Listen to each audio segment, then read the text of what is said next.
Hello, everyone on YouTube now, and welcome to this live cast of the Montreal Canadiens taking on the Arizona Coyotes on this Tuesday evening. We are live both on YouTube and we are live on ColorCast. So welcome to those joining in. The Montreal Canadiens coming off back-to-back games that needed extra time or shootouts and overtimes this past weekend. They lost the Kraken in a shootout on Saturday, but they beat the Philadelphia Flyers in overtime thanks to Cole Caulfield just ripping an absolute clapper of a shot, beating Carter Hart for the victory on Sunday. And this game between the Arizona Coyotes and the Montreal Canadiens is, dare I say, a bit of a toilet bowl in the sense that both teams are in a tight race for the first overall pick. They are among the bottom three teams. The Habs, the Kraken, and the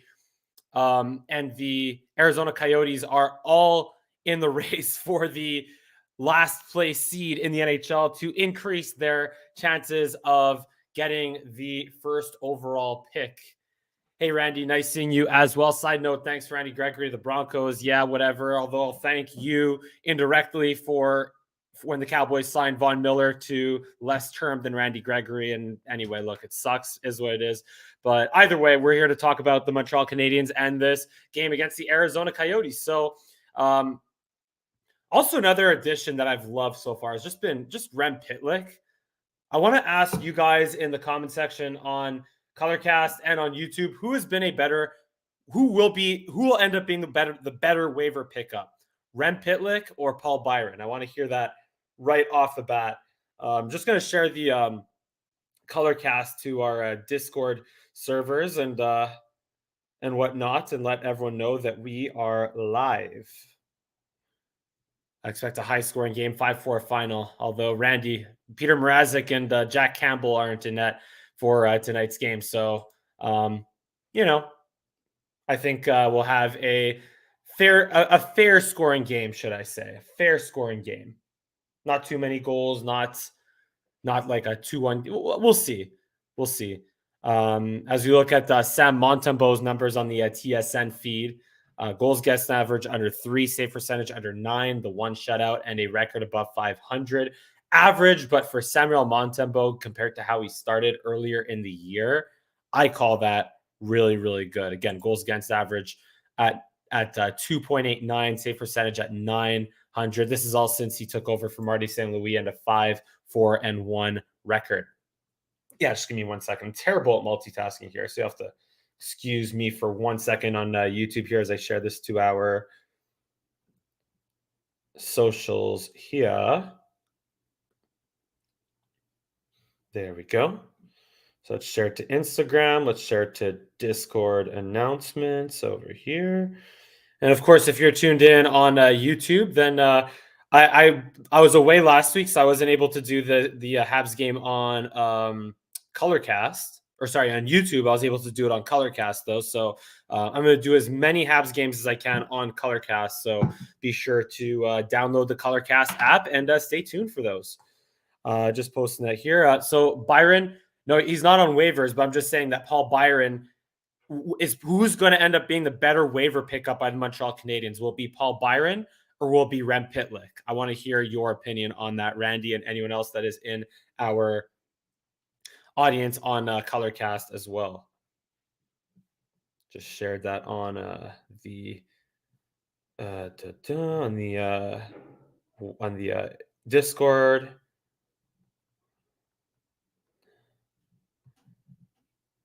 So yeah, all right. So we're all set to go. I was on spring break last week. Last week I was on spring break. But I'm back now. I still called the Leafs game on Tuesday, and I called the Habs game on Saturday. I wasn't able to do the Canucks game because I find my way of taking a vacation, at least when I go to our spot in Florida, is I go on the schedule of the sunshine. So the sun just is blazing through my room at 7 a.m. And so that just wakes me up. And then I go to sleep shortly after the sun goes down. It's like 9-10 o'clock, and I work out in between. So that's the life I live in. when I'm in Florida there. Byron was a great pickup as he was explosive when he just got to the Habs. And yeah, he's a 20 goal scorer, but Ren Pitlik has been very, very solid as well since joining the Habs. And he honestly could be just a very valuable bottom six forward. That's what he's proving to be. And yeah, just make sure we're staying here on the ColorCast. Once I get a co-host, I'll be sure to reshare the ColorCast screen. But yeah, here just getting our stats all ready to go as well. So I have that in front of me. Byron was a great pick. Yeah, it's got that.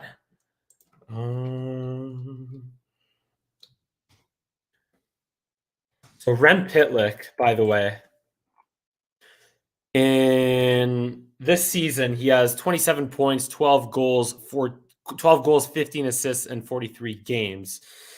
And in the last 5 games, he has 2, 3 plus 3, 6 points in his last, 7 points in his last 5 games. And if I go way back to, I guess, around the time that Marty St. Louis took over, which I guess you could call that February 10 against Washington. Let's see, what does he have? February 10 against Washington is 1, 2, 3, 4, 5, 6, 11 points in the 1, 2, 3, 4, 5, 6, 7, 8, 9, 10, 11, 12, 13, 14, 11 points in the 14 games since Martin St. Louis took over as head coach. So he's been really tremendous for the Montreal Canadiens. That is for sure.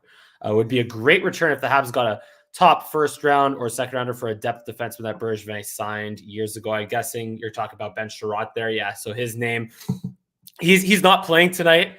Ben Sherratt obviously is not playing tonight because the Canadiens are looking to shop him at the deadline, which is the really right thing to do. As great as Sherratt was in his time in the bubble and in the Run to the Cup final at his role, I should say. David Savard is not even close to a Ben Sherratt. I'd give David Savard maybe 1 or 2 more chances because I still don't have a problem with that deal, and I still think that it's not fair to jump to any conclusions in terms of evaluating players until we have seen them under Martin St. Louis, because the Habs won 8 games out of their first 45 under Dominique Ducharme this season. So to think that, so to me, I just want to see how they would perform under Dominique Ducharme before, again, I get to any conclusions. And we are underway between the Habs and the Coyotes. First period has begun. The play starts in the Habs zone. And right away, the Coyotes knocking on the doorstep there. But Samuel Montembeault has to do a good job holding his post right there, as it looked like, right here, I got to pull this up. It was Hudson Fasching with the dead angle, or just trying to jam that in on the doorstep. So, yeah, so good early first chance there by the Arizona Coyotes. David Savard, but yeah, just go get to the comments of the commercial break. The Habs on the face-off. Here's Joel Edmondson in his second game back. I don't believe he played on Sunday. I was flying home that day, so I didn't see that game, but I don't believe he played on Sunday because they were holding him out from the back-to-back games in his first game back this season. And right away, the Yotes on the nice attack over there. There's Clayton Keller holding the zone with a shot. Rebounds loose, but right on it is Mike Hoffman after the Montembeault save, and Hoffman will just flip it out to center towards Brendan Gallagher. Taken back the other way, though, by the Coyotes. Turned over at the blue line. Here comes Gallagher, but I think he was offside. The puck hadn't quite stayed in the zone, so Brendan Gallagher is offside, and there'll be a face-off in the neutral zone. Feel like the Habs, if they have a hard time to trade big contracts like Gallagher or Mia Petrie, they're building from the bottom. I think Gallagher and Petrie have to stay, but Armia, you got to try to find a way to trade Armia, even if it's for nothing. And he's shown his value. I really like the way he played on in Saturday's game against the Kraken. He didn't score, but he showed his value in terms of his ability to create havoc in front of the net. Yeah, I'll get to more comments at the commercial break here. But right now, the Coyotes are on the attack with Riley Nash in the zone behind the net and now rimmed out to the point. There is Fisher holding the zone. Puck goes back to the point and out. So Caulfield giving a little bit of chase there to Janice Mosher. Puck is in front and loose, but right on it is Chris Weidman. Tries to get out to Caulfield. Caulfield back to Weidman behind the net. And Weidman will just wait for some wholesale changes to be made. This is Chris Weidman. Pass out to center. Here's Armia. Armia to Evans. The net's Armia, who runs into the goaltender, and he will get penalized for interference on that one. Back the other way of the Yotes. Shot, and they score!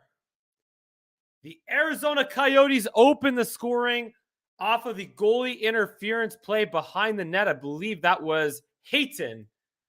That was Barrett Hayton opening the scoring, going 5-hole on Sam Montembeault, and we have a 1-0 game after Yoel Armia just absolutely ran into the goaltender there. Yeah, just clear goaltender interference. Karol Vejmelka. Vejmelka, yeah, he was the same guy when I did the Coyotes versus Leafs game. He stood on his head in that game against the Leafs. But either way, Vejmelka gets run over by Yoel Armia, and it goes the other way for the opening goal by Barrett Hayton. But two things. So, first of all, in this game, the Habs could afford to lose this one again, because they could afford to lose all these games because they're trying to get that 1 overall pick. There's a turnover and no shot there, interestingly enough, as Matthias McKelly was in good position to shoot. Now he shoots, it gets deflected and wide of the net. Picked up back behind the net there by Fisher. Fisher in the corner, or McKelly actually in the corner, rather. He's in a battle with Evans in the corner there, and Evans rims it around the boards and not out. But Byron is there to feed it to Evans, and Evans on a bit of a rush base turn back the other way at center. And now here comes McKelly, who will just dump it in and change. Montembeault out to play it to Romanov. Romanov waiting. Just looking for things to set up here. Romanov will take his time and drop it off there for his D partner, Kulak. Puck goes all the way to the net to Vejmelka. Cleared but out eventually. Here comes Keller across the blue line. Keller gets stopped up. And it goes the other way. And we have a bit of a break here. A breakaway shot and a nice save by Vejmelka. As there was a breakaway there by, man, have to look at, who is that there on the breakaway? That was Matthew Perreault back in the lineup with that breakaway chance. But Vejmelka read it all the way and stopped him. Took away the 5-hole as Montembeault could not do earlier on. Pass in front there. And a nice tie up there by Petrie. And now the Coyotes will continue to reset here from the point that is Strawman. Strawman will get it back here. Strawman goes down low and back in front of the shot. They score! Anton Strawman gives the Coyotes the 2-0 lead off of a turnover by Laurent Dauphin behind the net. And yeah, 2-0 Coyotes early on in this game. Get to the comments, I guess. Yeah, I'll get to your comments now, Randy, because it's 2-0, the Coyotes. Feel like the Habs have a hard time. Yeah, I got to that. Armia and Byron, who are the blue-collar workers for the Habs. I wouldn't call Armia a blue-collar worker as much as I would call Byron. I have to update the banner here for a second. Make it 2-0. I wouldn't call Armia. Armia, when he's on, he is a hard worker and just a hard-nosed player who just is just a big body guy that's difficult to play against when he is on. But when he is injured and not on, well, he isn't quite what he is. He's just not worth the contract that he signed. He's just not as reliable. We do have a penalty coming up, it seems. It looks like Arizona will get a penalty, and the Habs will go on a power play after an interference penalty. It's Alex Galchenyuk of all people. Gotta love that. Oh, yeah, I don't even have my sound on this whole time. But yeah, Alex Galchenyuk off of the face-off, just interfering with his former teammate Brendan Gallagher right there, and the former fellow rookie that came into the league at the same time in 2013. So the Habs will get a early chance at the power play here. So Randy, perhaps your prediction will come to fruition where the Habs will get a chance to, or maybe we will have a lot of goals in this game, assuming the Habs could maybe score one on the power play here. But right now it is behind the net. Armia fighting for it with Matthew Perreault and a couple of Coyotes. Still fighting behind the net. It's Boyd losing it finally to Caulfield. Caulfield rims it all the way to Suzuki at the blue line. Suzuki to Wideman. Back to Suzuki. Walks in to Caulfield, but he wasn't ready for that pass. That was a nice pass by Suzuki to Caulfield, but it gets turned over, and Anton Strawman, the goal scorer for the Coyotes, will clear it out down the ice for a change. Now here's Wideman dropping it off for Suzuki. Suzuki gains the blue line. Caulfield just chips it into the zone. We welcome in user Ivanka on ColorCast here. Caulfield will try to hold the zone, but he'll lose it. And out to center come the Coyotes. Perhaps a 2-on-1 developing here. Pass to the slot to Keller. Rebound shot. Keller again. Oh, and a missed. A wide open net is missed there by Barrett Hayden. And here's Caulfield on a rush. Caulfield to the move. Backhander. Big save by Vejmelka. And he will freeze the rebound. End-to-end action on this Habs power play.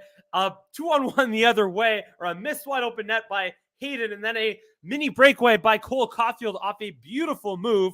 But it stays 2-0. Montembeault just completely lost his net. I will say that Montembeault has been a victim of a bad start, as that was a great pass by Gallagher to Cole Caulfield, but Vejmelka did a great job at holding his net over there. Sorry, is that Tandek playing for the Coyotes right now? Might be a Tandek, actually. My bad on that one. So let's there we go. That's all I want to see, because I didn't have the box score in front of me this whole time. No, it is Vejmelka. Okay, I got it right. There's Vejmelka. Okay. Anyway, Habs go back to work on the power play, but they turn it over, and the Coyotes will clear it the length of the ice.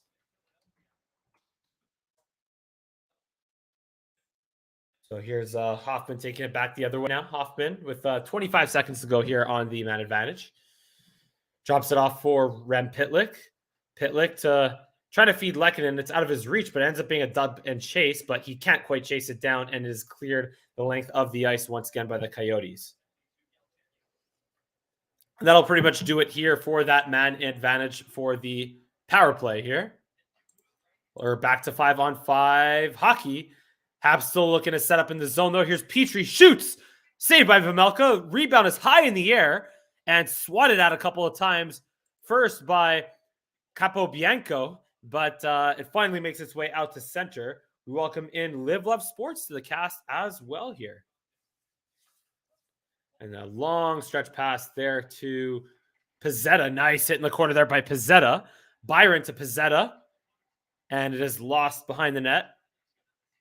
And it is fought along the boards. Taken by Evans finally. Evans, the point. Here's Romanov. Romanov with a shot gets deflected down in front of the net. Pizzetta recovers it to Evans. Kept in by Romanov. The shot just gets deflected wide. And, Kulak was a little bit late there trying to get to the blue line. Passes was behind him. Liv, how much do you love the Coyotes living in Arizona down there? How big of a Coyotes fan or follower are you? Let us know in the comment section of the cast. And also, sorry I haven't gotten a chance to get to your message there from yesterday. Just literally got back from Florida late on Monday and just finally now have been able to kind of unpack and settle in and get on this cast. But yeah, just want to hear that story that you were talking about there. Liv, leave that in the chat in the comment section as well. We do have an icing here. Don't feel like Monty. Just Randy's comment from before. Don't feel like Monty, or don't like the way Monty covers his angles. Plus, he should have covered that 5-hole.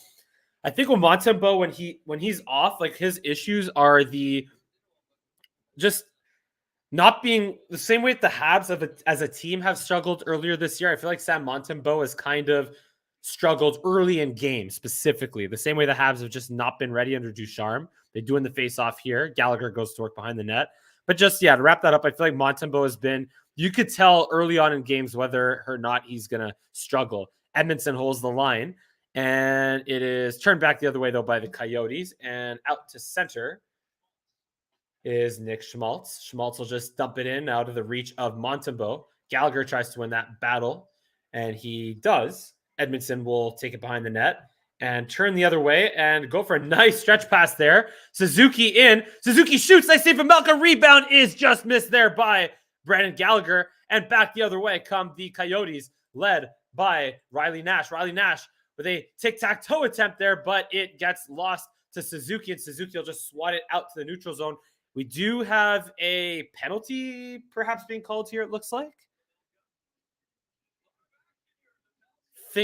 No, maybe just an offside, perhaps. We'll see. But either way, 2-0 after the first commercial break here between the Montreal Canadiens and the Arizona Coyotes. Again, streaming live here on ColorCast and on YouTube. We're simul streaming, as I like to call it. And yeah, it's nice to be back on YouTube. First time since last week against the Calgary Flames. But yeah, again, so look at the standings here. That's what I want to get to eventually. Hang on, are we back in the first? I have multiple streams open here. I'm confused for a sec. Maybe I am actually. Yeah, okay. This one's behind, and this one is on time. Okay, good. Because I had the RDS version also open. But okay. Yeah, so these two teams are at the bottom of the standings. Exactly where are they in the standings? Or exactly where at the bottom of the standings are they? Well, Montreal is at 40 points in 59 games. League, not conference. Seattle is at 42 points, and Arizona is at 42 points, also in 59 games. So the Habs are the worst team in the NHL, with 2 games in hand on Seattle, and with the same amount of games as Arizona. So all this to say, this is an important game when it comes to deciding ranking for the first or the highest chances of winning the lottery, which I'll be saying a lot in these next couple of weeks. And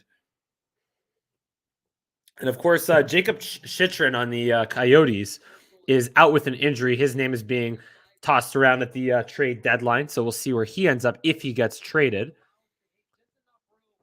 And we're looking at the goal there by Barrett Hayden, the 5-hole goal on Sam Montembeault. Just got a breakaway and went 5-hole, just plain and simple. Plain and simple. I will say the 360 view is pretty cool, offered by on a TSN and RDS. And we have a face-off now to the right of Samuel Montembeault. Pitlik will win the face-off back to Schneiderman, or Corey Schuneman, rather. Corey Schuneman, that's who it is. And they'll go back the other way. In the corner, that's Pitlik to Lehkonen. Lehkonen with Caulfield on this line. Lehkonen with a shot, rebounds loose, but no one home for the Canadiens to corral that one, except for Anton Strawman. Strawman will turn back the other way.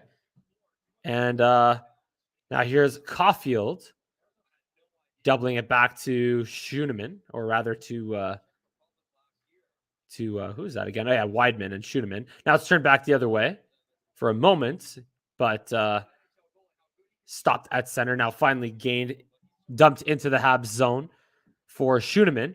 Here's Schuneman to Romanov. Back to Schuneman behind the net. Romanov takes a big hit in the corner there. Now here's Schuneman with a nice pass ahead to Armia.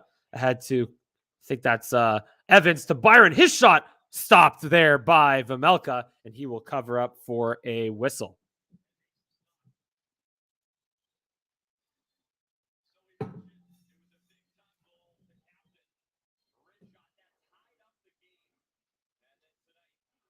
Yeah, sorry, just Barrett Hayden. Just looking at the highlights, that flashback, I was curious to what it was. Barrett Hayden scoring one of the goals for Team Canada at the IIHF in 2020 IIHF World Juniors, and obviously a key member of the Coyotes. But again, who knows how much they'll be able to build around him, as Coyotes don't barely even have an arena next year. So, we'll see what happens in terms of the Coyotes and their rebuild.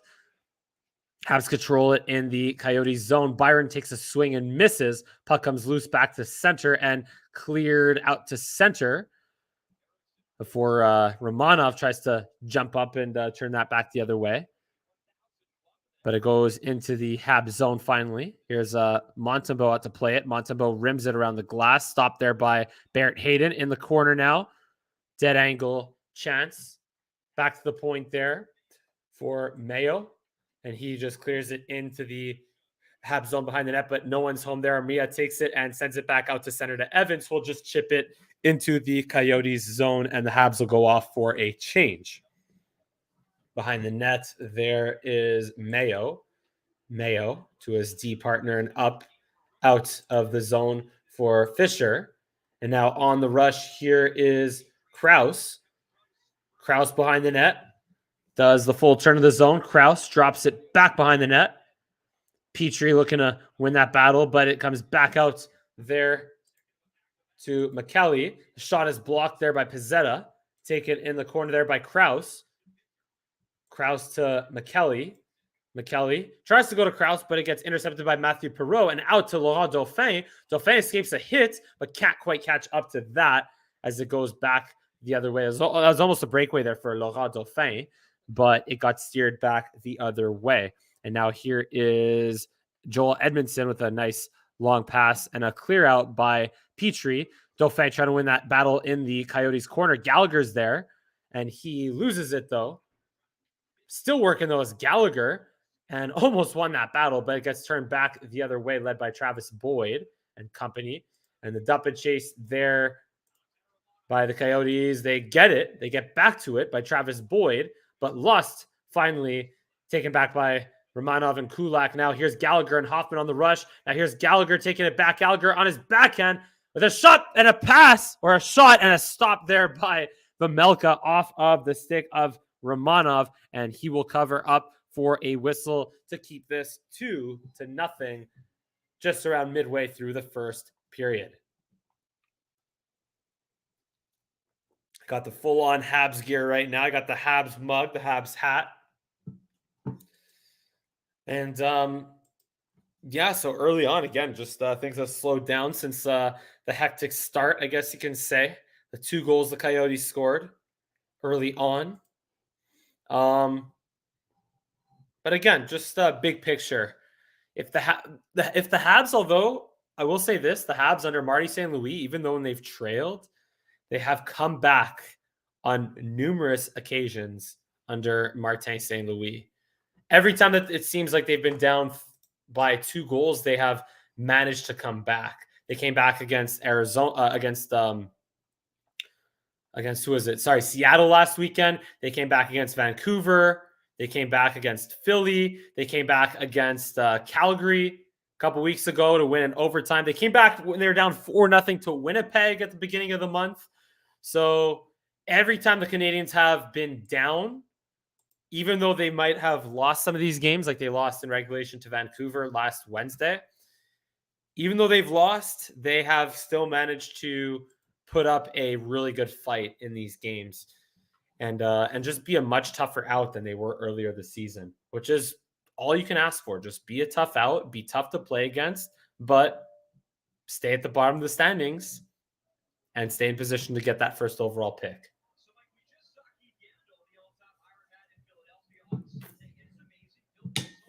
Phil Kessel, low-key, is has an Ironman streak of 960 games. What is this? Third among active players. Or no, I think that's third all time. Second among active streaks behind Keith Yandle at 981.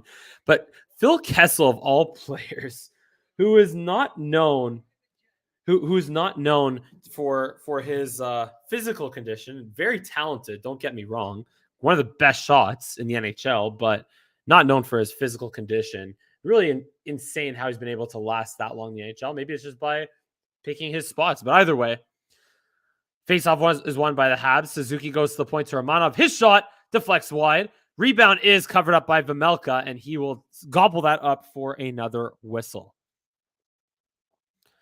Romanov doing a good job getting that puck to the point. He's getting to the net rather. Something that he kind of struggled with early in his career. Got blocked in front, but trickled its way through. But yeah, just honestly, sometimes from the blue line, all you need to do is just get that shot, get that puck to the net. Quick little flick of the wrist, get that puck to the net, and that's that. So the faceoff is to the right of Vejmelka. It's Ren Pitlik in front of Riley Nash, and it is won by Nash, but taken back behind the net by Lehkonen. He goes to the point. Wideman will keep it in, giving it all the way to Pitlik, who lets it go to Schuneman. Schuneman intended for Pitlik, but intercepted. Taken back, though, by Lehkonen, fighting hard in the corner as he does so well. Caulfield on this line loses it, and now finally taken back by the Yotes, and the pass intended for Kessel is out of his reach, goes down the length of the ice. No icing, though. Kessel can't quite get there in time. Schuneman will escape with it. Schuneman will wait and feed it to Lehkonen over the blue line, and offside. He was advanced there by Ren Pitlik. So we'll have a face-off in the neutral zone, and yeah, face-off in the neutral zone.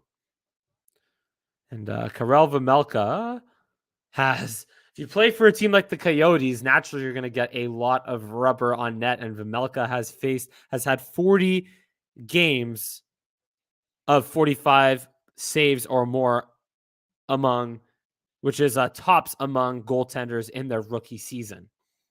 And I happened to watch one of them against the Leafs, and he was absolutely spectacular in that game. It was a game back in January where the Leafs actually lost in overtime 2-1, but put up 45 plus shots on Vejmelka, and he was absolutely solid in that game. And already the Habs have 9 shots, but Vejmelka has stopped all 9 of them. Schuneman now will delay and try to escape a Coyote forechecker for turning back the other way. He does. Pass through center and a dump and chase here for Paul Byron. And he is able to neutralize a Coyote defenseman there. And there's Evans, but he turns it over back the other way to Hayden. And now a 2-on-2 and a shot goes well wide of Montembeault, taken back along the boards there by Louis Eriksson, who still plays, believe it or not. Now Jeff Petrie goes the other way to Edmondson and ahead to Matthew Perreault. Perreault over the blue line, delays, shoots it just wide. Petrie takes it back.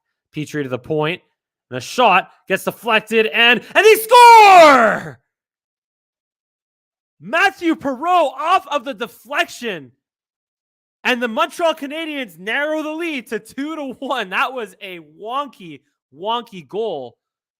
I said Matthew Perreault. It was actually Laurent Dauphin, who I think swatted it home after it was deflected by Matthew Perreault. Yeah, Perreault deflected it, went off of a Coyote defenseman. That was McCallie. It went off of McCallie and in off of, yeah, okay, so Perreault did touch it last. He will get credit from the goal, but Dauphin was the one who shot from the point. So just a wonky, fluky goal goes between the legs of Karel Vejmelka, and it is a 2-1 game. What a wonky goal. We saw the 2 weird goals that the Kraken scored on Saturday night against Sam Montembeault. And the Coyotes got a weird one right there.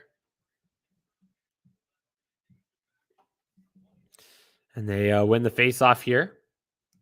And they will go to work, passing it through the neutral zone, but it is out of the reach of everyone and down the length of the ice for an icing. And a face-off to the left of Vejmelka. Just a wonky goal again. Laurent Dauphin shot. That's why, just from the blue line, all you have to do sometimes is literally just get the puck to the net. Literally just get the puck to the net, and you never know what will happen. It doesn't have to be a slap shot, wide or off a pad or off a body, whatever. That's just, and quick chance off the faceoff, and Vejmelka had to be strong on that one. And we'll have another faceoff to his left.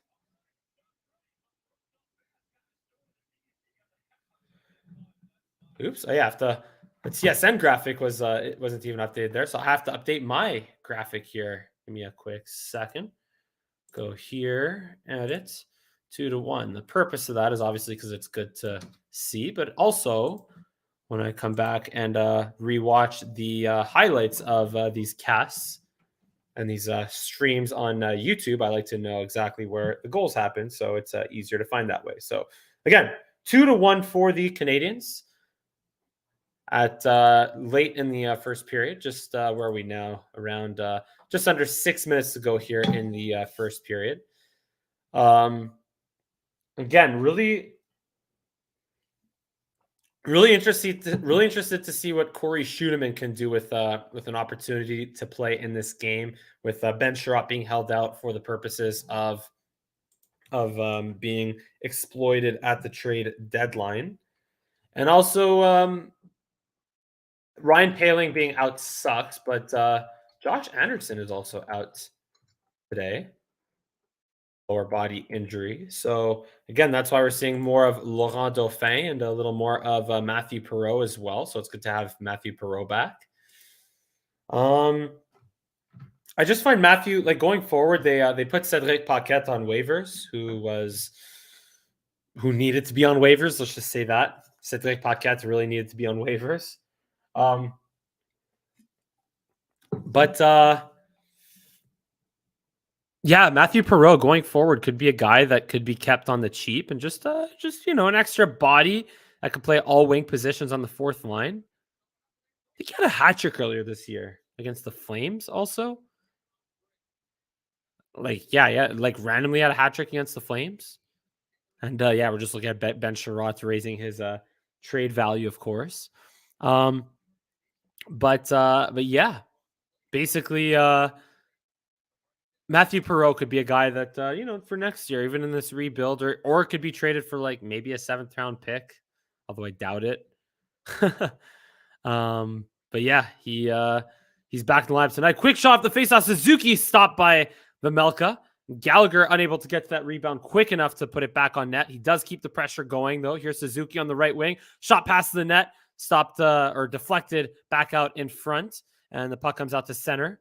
Romanov turned back the other way though by Riley Nash, and Nash puts it in deep. Romanov there quickly to get it to Suzuki, and now back to Hoffman. And now here is Kulak with a little bit of space, passing in front of Gallagher, but he just misses the net. And Gallagher runs into Vejmelka, and he takes a whack to the back of Brendan Gallagher. It's the second time the Habs have run into Vejmelka. So honestly, as much as I love Brendan Gallagher, I am not blaming Vejmelka for getting upset. Here's a quick shot there on Montembeault, but it gets deflected up high by Galchenyuk with a quick little wrist shot. I just realized Alex Galchenyuk made his way back to Arizona after already playing there. Galchenyuk has been quite the journeyman. But yeah, quick little nice set play there off of the faceoff. And we saw Gallagher, as he was being tied up there, just run into Vejmelka while he was being tied up by Dyson Mayo. So again, Vejmelka, the Habs are, they're crashing the nets, and it's obviously kind of within the rules, but not really. But look, that's what you got to do to beat a goaltender, just make his life miserable. And obviously you don't want to get dirty with it, but you got to go to the net. You got to go to the net. Anyway, so the Habs are actually setting up here now. Here's Armia gloving it down from the point. Petrie shot pass goes wide. Armia takes it back. Armia will rim it into the corner for Byron. Byron tries to get away from a defenseman, from Edmondson to Byron. Byron with a shot past the net. It's loose, but Evans can't quite get to that as it was lost in a couple of skates there. Now Jeff Petrie with a long stretch pass to Armia. Armia gets watched at the blue line there by Hayden. And Armia takes it back, though. Loses it back, though. And now here's Hayden on the rush. A 3-on-2. Shot to the net gets out of the reach of his teammate. Now Galchenyuk in the corner. Galchenyuk to the front of the net. And a shot gets deflected wide. That was actually Nick Ritchie, rather. I was confusing the Ritchies last week. I was calling Nick Ritchie, or I was calling Brett Ritchie Nick Ritchie when I was calling the Habs Flames game last week by accident. But a lot of Ritchies. And now here's this puck will go all the way the length for an icing and a whistle to the right of Samuel Montembeault.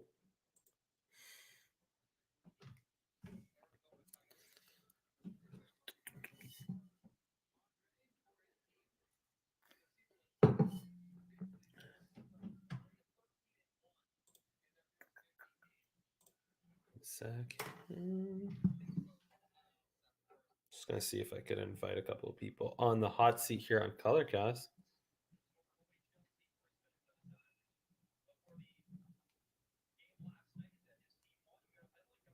We do have a penalty coming up now.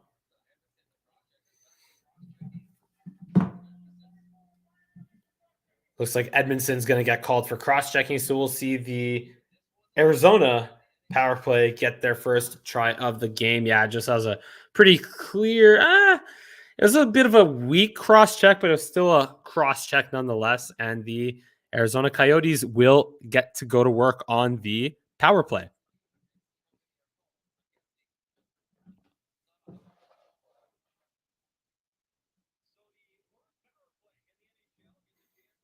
Face-off is won back to the point. And going to work is Clayton Keller back to the point.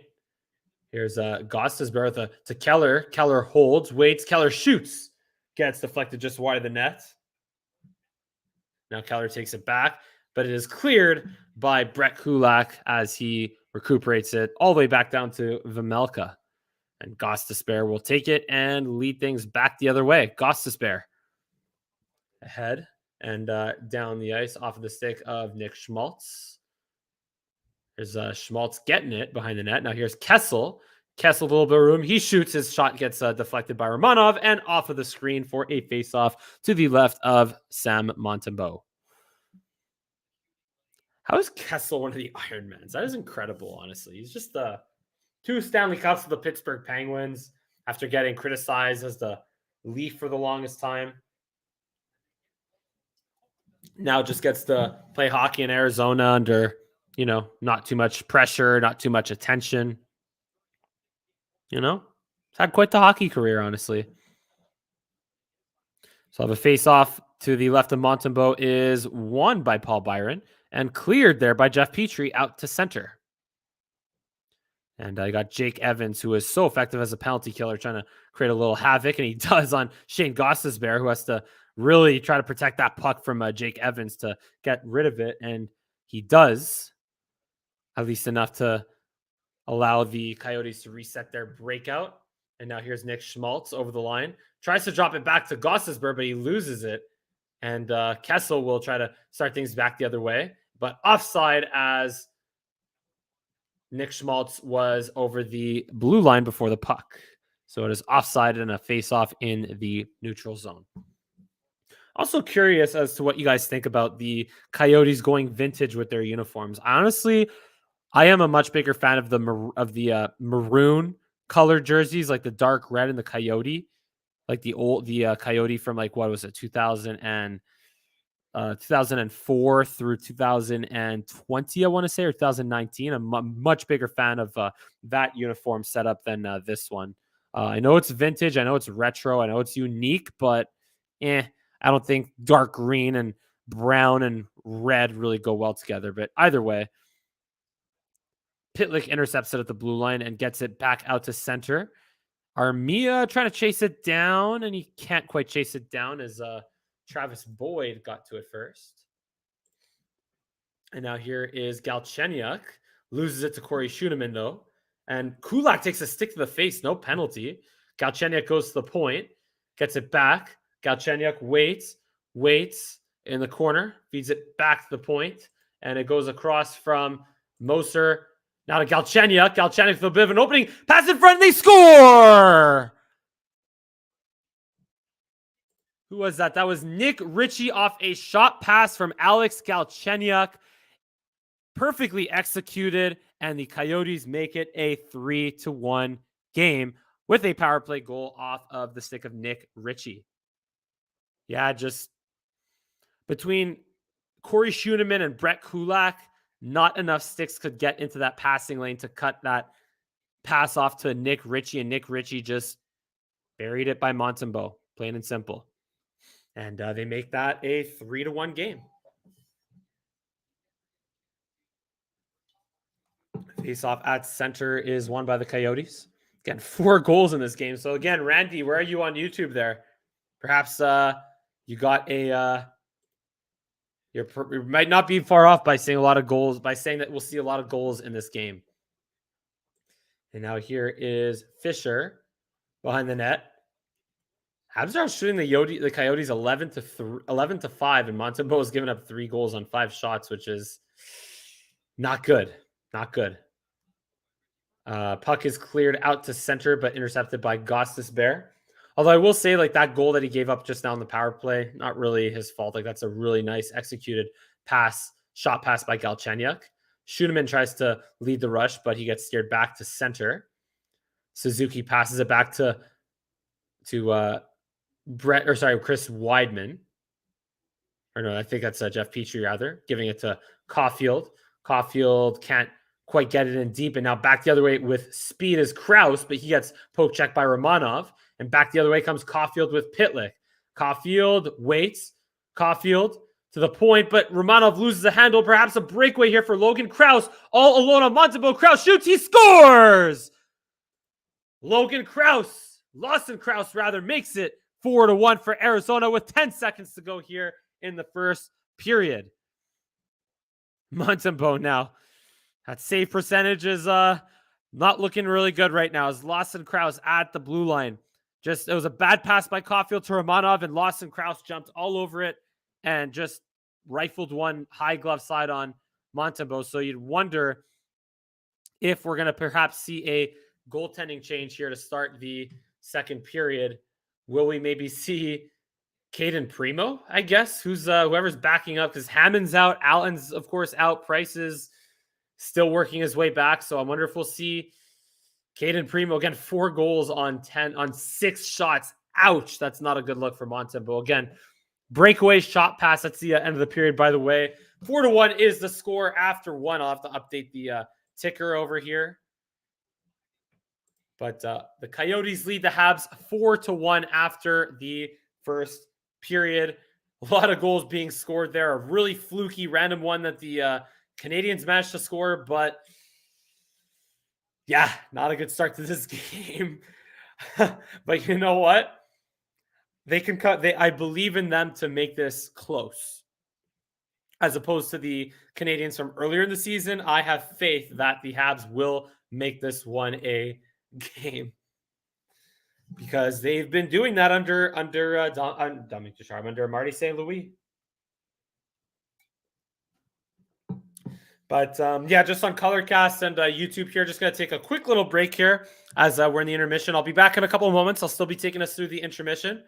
Oh, we got Noah Siegel-London tuning in there, fellow colleague at CSM. Montreal back to consistent inconsistency of last season, still better than the beginning of the season. But I will say this, Noah, is that they don't give up. Like, they play with a lot more consistent effort and purpose throughout the entirety of a game, instead of, oh, we're down 3-0 or never mind 3-0. We're down 1-0 in the first 5 minutes of the game. We're going to give up and quit and hope to be better next time. Like, that's what the Habs have been up until they hired Marty St. Louis. So I at least have faith that they'll be able to come back and make this a close game, especially against Arizona. It was like one of the worst teams in the NHL. Though Mamelka, again, as a rookie goaltender, has been very solid. So who knows if he, will continue to bring his A game in this one. So we'll see. But yeah, either way, it's a 4-1 after 1. I might just have to slide that one back. I'll make this this. I'll actually put it back afterwards. But yeah, you're watching this Habs versus Coyotes coverage here on Langert the Mic and on ColorCast Live. And I'll be stepping away for a couple moments here, but I will be right back to take us through the rest of this intermission and, of course, the rest of this hockey game. So don't go away. Stay tuned, and I will be right back.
Hello, everyone. We are back here on YouTube. Just gotta unmute myself here on ColorCast. There we go. We're back on ColorCast as well in this Habs versus Coyotes game. The Coyotes lead the Habs 4-1 after one in what was just an ugly game or an ugly period for Samuel Montembeault, giving up the 4 goals on 6 shots. Yeesh. We're just talking about how well he was playing at the beginning of the game, and I think while he could be I think he could achieve a level of consistency. It just overall, like, he's had some really good stretches. He's won some games. He was really solid in some games, but overall, he's also had some real stinkers, which is why maybe I don't know how willing, like, I was willing to maybe see him as a backup goaltender going to next year, but I mean, he's been playing a lot of games too, so that has something to do with it for sure. As we welcome in number one dad to our cast here on ColorCast. Yeah, he's been playing a lot of games for sure in the regular or this season, and he's not a number one goaltender in the NHL. I think we can all agree on that. Time for Monty to sit. Everyone wants to say that goals were his fault, but he is not looking solid. Like that's where at this, while they're not his fault, like that's where hockey is a team game. His coverage of angles is not sharp. I wouldn't say it's so much his angles as it is just his, like, just his reaction, just his reading the shot off of the shooter's stick. He lost his angles on the almost goal by I think it was Brett Barrett Hayden, where he missed a wide open net. That's where Montembeault kind of pulled a Mrazek that we saw a couple weeks ago, where he slid way out to his left and he lost his positioning in his net. But overall, I wouldn't say it's so much his angles on every other play except that one. It's just when you give up goals 5-hole, like that's just to me, it's just like a lack of like readiness, or a lack of just, you got to stop a 5-hole goal. Like, don't get me wrong, like that one, even though it's a breakaway, which is not his fault, a 5-hole goal, you got to stop as a goaltender. And then the last goal that we saw there, the fourth one on the breakaway, also, look, you can't give up breakaways. But Lawson Krause, like, it was a nice shot, but I don't think Lawson Krause, I mean, and at least on the replay, did not look like he really disguised his shot that much. As we welcome in Potato One into our cast here on ColorCast. Of course, guys, on YouTube here, we're on YouTube today, but we'll likely be more often on ColorCast than YouTube. So be sure to get the app and be tuned in on both ColorCast and YouTube, because why not, right? Get the best of both worlds there. But yeah, just to me, either way, it's just as an NHL goaltender, you have to, when you give up 4 goals, when you only face six shots, you got to stop. You can't give up more than 3 goals at the NHL level, unless they're like complete wonky, crazy fluke 2-on-1s that your team just gave up, or even breakaways to some extent. But at the same time, it's like you gotta be there for your team on at least one of those 4 goals, even though it's a save percentage not looking very good. Yeah, it's 4. Do the math. It's what is it? It's 4 goals on 6 shots. So that's a good batting average, 33%, but by no means is that a good save percentage. Or sorry, 7 shots. So 4 goals on 7 shots. Yikes. That's just not good, of course. But either way, never heard of Montembeault until this year. Hey, look, he was I think he played for the Florida Panthers before that. I think he was yeah,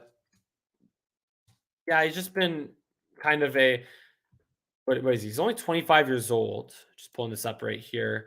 Yeah, he's been with the Panthers for a couple of years. Save percentage under 900 and only 11 games in 2018, 2019, 14 games last year, 2019, 2020. Pulling up all of his stats here. Played a lot in Syracuse, Syracuse Crunch, and Springfield Thunderbirds in the AHL. Yeah, the numbers were never really great, but you know what? Blainville, Boisbriand, Almada. He had a goals against average under 3, but save percentage under 900. So while the numbers aren't really that great, you know what? You never know. You know, like just I don't. I'm not against giving a player like Samuel Montembeault a chance in a lost season like this because why not? Has he played the Habs? Don't think so. I don't think you've ever played the Habs. I'm really gonna dig into the game logs here, Randy, because why not? Samuel Montembeault, the Habs or a game log. Let's see. Let's go back to some revisionist history here. 2018, 2019, Samuel Montembeault played. Did not. He actually. So Montembeault played the Habs on March 26, 2019, and lost. He gave up 3 goals in what was the score here? It was a 6-1 loss against the Habs. Thomas Tatar scored, and then it was Brett Kulak. Tatar scored twice actually, and Deneau scored, and Max Domi scored. So so Montembeault came in relief of James Reimer, who started that game. As we welcome in Zach Cantrell on the ColorCast app here. Welcome in, Zach.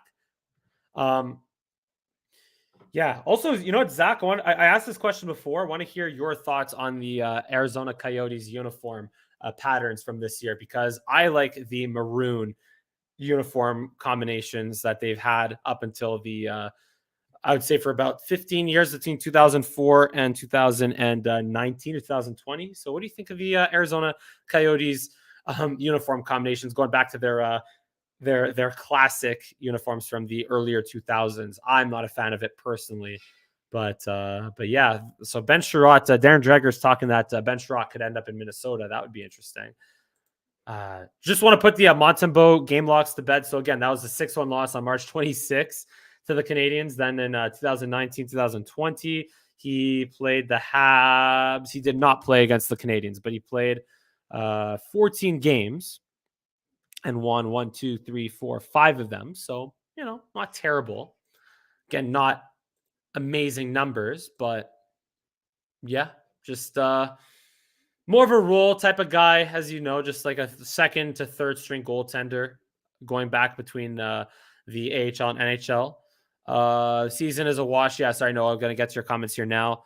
I would blame the past 2 losses on Montembeault rather than the team playing bad defensively. Randy, look, when you play bad defense, when you give up multiple breakaways in the same period, never mind a game, that's a lot that has to do with how the team is playing defensively, but the goaltender's got to stop that too. So I'd say that's both. I want to see Andrew Hammond back when he gets healthy. I'm curious to see how he would be able to play, and maybe he can win a backup role next year. We'll see. Noah, yeah, I'll get your comments now. Season is a wash. Why not give some under-the-radar players some NHL experience? Absolutely. Like Corey Schuneman. Corey Schuneman's another great example I mentioned before. Want to see more of Raphael Harvey-Pinard? Yes, but I kind of want to see Raphael Harvey-Pinard is a guy that you kind of want to see playing top 6 minutes in the AHL because you got to consider the fact that you want to put players in roles that they're meant for. So Raphael Harvey-Pinard is perhaps a guy that could be more of a top 6 guy. You want to see him playing more top 6 minutes in the AHL versus bottom 6 minutes in the NHL, perhaps. Right? You want to see Pitlik playing bottom 6 minutes. You want to see Lehkonen playing bottom 6 minutes. You want to see Paling, who's been in the AHL for a couple of years now. You want to see him playing bottom 6 minutes. Unfortunately, he's out due to injury now. What do you have against the Kachina? The Kachina, I guess that's the Coyotes uniform combination. I don't like the fancy excessive graphics on the jersey and the patterns. I don't like the stripes. I don't like the coyote. I don't like the brown and the dark green and it just looks like something rotten in my fridge, you know, the colors of rotten food in my fridge more than anything. Whereas the maroon is just like a very subtle, simple red. There wasn't too many stripes, you know, it was a nice, simple, classy uniform combination, in my opinion. So that's why I again just really like the that old or the the one from 2004 up until 2000 and I think 2019, 2020, whatever it was. And we're over 1,000 likes on ColorCast, guys. So really appreciate the support on ColorCast and on YouTube, of course. Really appreciate our audiences on both platforms. So just keep the likes coming in, keep the chats, the comments coming in, both on ColorCast and on YouTube. We've had some on YouTube here, and just let's see your thoughts here on ColorCast. Let us know. But yeah, it's been a very eventful game, at least in on one side of the ice, as the Coyotes are up 4-1 here as we get set for the second period. The second period will begin momentarily.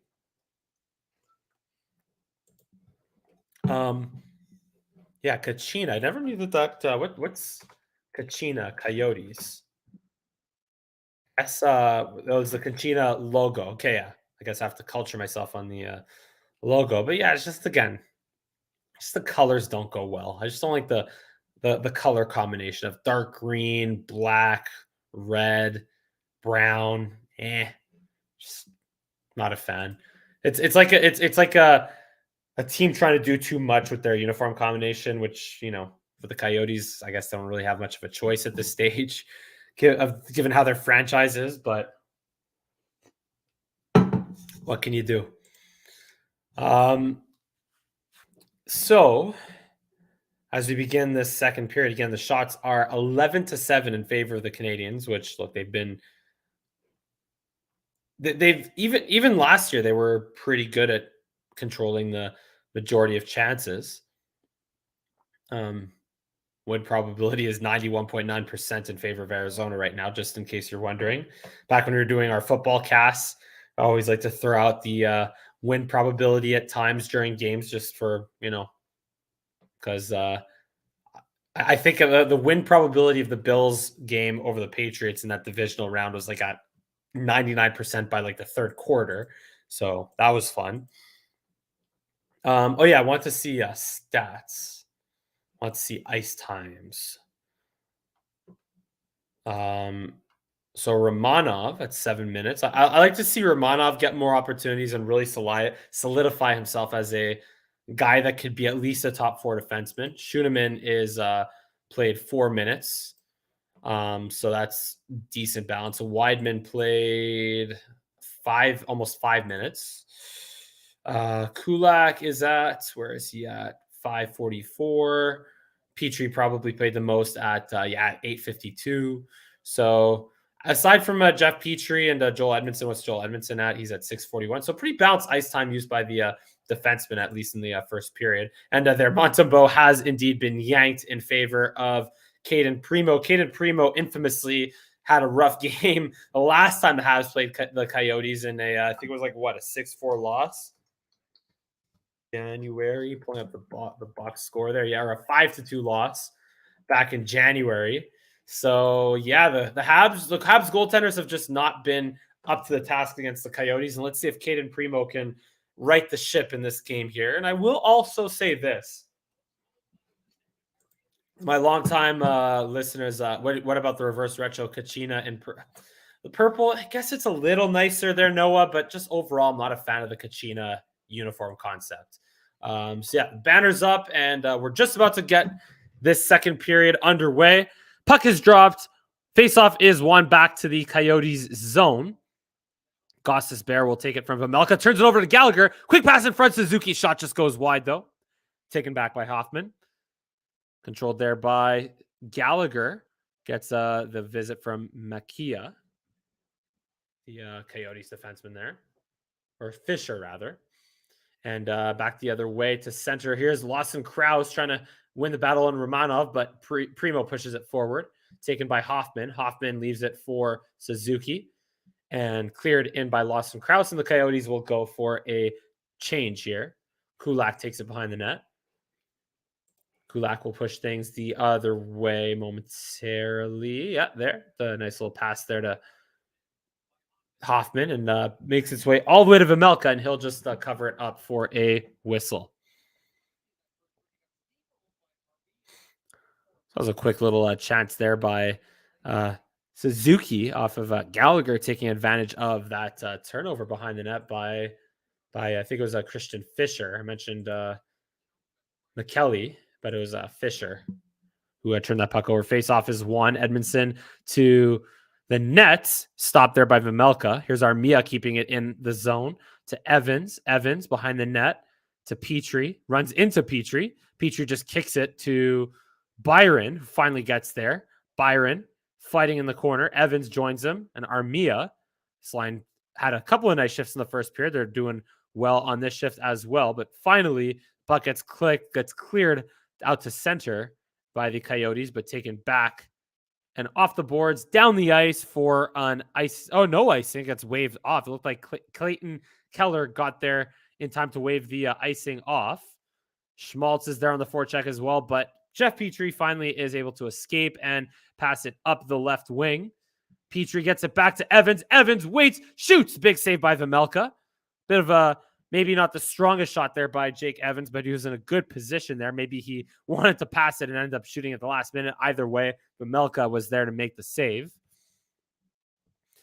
And now it's taken back behind the net. That is Travis Boyd, or Capobianco rather. A long stretch pass out of the reach of Riley Nash. Taken back by Caulfield off the glass or off the boards. Out to center, taken back by Capobianco. Turned over behind the net, though. Here comes Lehkonen with a shot off the crossbar. On the short blocker side of Vejmelka, off the crossbar, but it stays out. And this time, Lehkonen's shot goes well over the net and off the glass. Caulfield trying to get it back. Can't quite get it back, though. Oh, I just realized. 1 second. I realized that my ColorCast audio has been. Got to switch headphones here. There we go. How are we sounding on ColorCast here now? That's probably why we heard a little bit of interference before. We're probably good on YouTube and much better on ColorCast here now. So, yeah, here's Laurent Dauphin taking it back to Edmondson. Out to center ice, and Pizzetta will clear it in deep. Here's Vejmelka out to play it, and it gets nubbed off the glass and out to center for the Coyotes, and cleared into the Habs zone there by Louis Eriksson, taken behind the net by Primo. Primo sends it to Pizzetta. Pizzetta out to Dauphin, lost in his skates though, goes back the other way, and it gets I think just a little offside as Richie was a little bit ahead of that one. So I'll have a face-off in the neutral zone. But I think just Evans wanted to get a little bit more off of that shot. Yeah, coming back from the... I realized when I came back from that break, I put the wrong headphones on. But anyway, so we're better on ColorCast now. But yeah, that shot by Lehkonen just rung up the post to the left of Vejmelka and out. So here's Hoffman nubbing it ahead to Lehkonen to Suzuki. His shot could not get it off in time as it was blocked there off of the skates of Yannis Moser. Now here's Hoffman holding it in at the line for Kulak. Kulak tries to hold on to it, but he can't. Goes into the corner and recovered there by the Coyotes off the stick of McKelly. He gets it out to center. Now with speed, in comes Fischer. Fischer waits, drops it off. Waiting it for Strawman. And now Krause to Fischer to the blue line. Gossesbear holds it in to Krause. Or Krause. And he gets it right back. Here's a shot by Krause. Just goes wide of the net. Now Gossesbear holds the line. Gossesbear with a nice pass in front and just wide of the net off a tic-tac-toe. Fischer just missed that beautiful tic-tac-toe play set up there from Gossesbear, and Habs are able to at least get it out to center and go for a change. Now here's Keller. Nice toe drag, but he falls in front of the net, and he was tripped, so the Habs will get penalized. I think it was Romanov who tripped him up. They have a stick broken also, looks like. Maybe someone's stick broke as well. Either way, really nice deke attempt there by Clayton Keller. But on his way to the net, he got tripped up by, it was Brendan Gallagher who tripped him up. So he will sit in the box for 2 minutes. That was a nice move. Nice little toe drag off the back check. Yeah, Gallagher just got a stick in the between the legs of Clayton Keller, just slashed him down. That's a penalty for 2 minutes, and the Coyotes will look to make it 5-1 here on the power play as they scored the third goal on the power play. Quickly to work, they set up here. Quick shot in front, nice stop there by Primo off of Schmaltz. Petrie will try to clear it, and it will get to Evans, but he gets taken down, and that will go for a penalty. That's Phil Kessel tripping down Jake Evans, and that will nullify the power play for the Coyotes. We'll have some 4-on-4 action.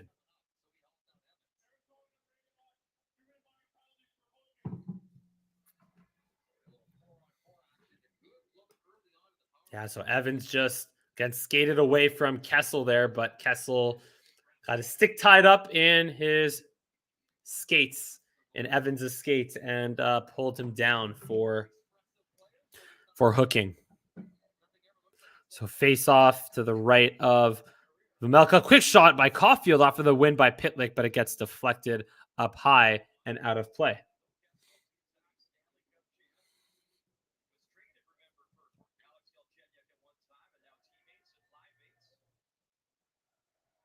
So again, 4-on-4 action. This is where Caulfield can thrive just with that speed, that open ice, and that quick shot of his can really do some damage at 4-on-4. And he obviously scored the overtime winner 3-on-3, just a wicked clap bomb. Here's Pitlik forcing a turnover. Pitlik gets it, but he loses it finally. And the Coyotes will go on the rush over the blue line. Here's Galchenyuk. And Galchenyuk will get it back to, I think that's a Moser. And Galchenyuk gets it back in the neutral zone. Here's Galchenyuk for Nash. Nash to Moser. Shot just goes wide. Galchenyuk could not quite deflect that in. Galchenyuk takes it back. Leaves it for Moser. Moser, quick shot. Nice save. Primo rebound is loose, but smothered there by Edmondson. Galchenyuk on the doorstep. Stopped by Primo. Nice stop there by Caden Primo with the pad on the doorstep, and a shot from the point is easily gloved down by Caden Primo, who had to make a couple of big saves there in those last 45 seconds. Great job by holding that left pad on the doorstep. First, the save there on Moser, and then off of Galchenyuk on the doorstep.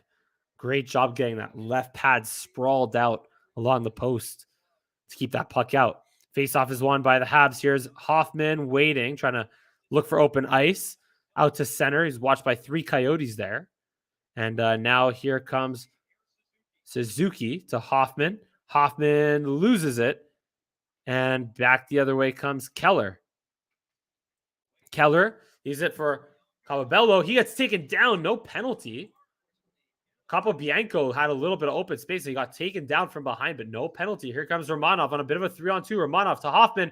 Quick pass to Suzuki. Suzuki waits, shoots. Vejmelka read that all the way and makes a nice save off of Nick Suzuki, getting that shoulder and chest protector right in the way of that shot of Nick Suzuki. It's still 4-1 here, just past 15 minutes or past 14 minutes in the second period. It is still 4-1 for the Coyotes, but again, Primo making some nice saves there in those last couple of seconds. So yeah, bit of a bit more exciting second period here, and the Habs have had a couple of nice almost chances that they were able to cash in on. Lehkonen obviously hit the crossbar, the post, the inside post on Karel Vejmelka there. But it stays 4-1 through 2 periods. And that's Lehkonen just scoring a lot more, just being a lot more productive offensively. Question, though, is, again, for our audience on ColorCast and on YouTube, is Artturi Lehkonen able to provide offense as consistently as he has in the last couple of games, or is this just little hot streak of him scoring. He has 4 goals in the last 5 games, by the way. But is this just like a kind of random hot streak? Because he has never scored more than 18 goals, which he managed in 2016, 2017. I just want to see all types. He played. Did he play a little bit? Yeah, he played. Yeah, so 2016, 2017 was his debut with the Canadiens, and he scored 18 goals, but never came really close to that except for 2019, 2020, where he scored 13 goals and scored only 7 last year.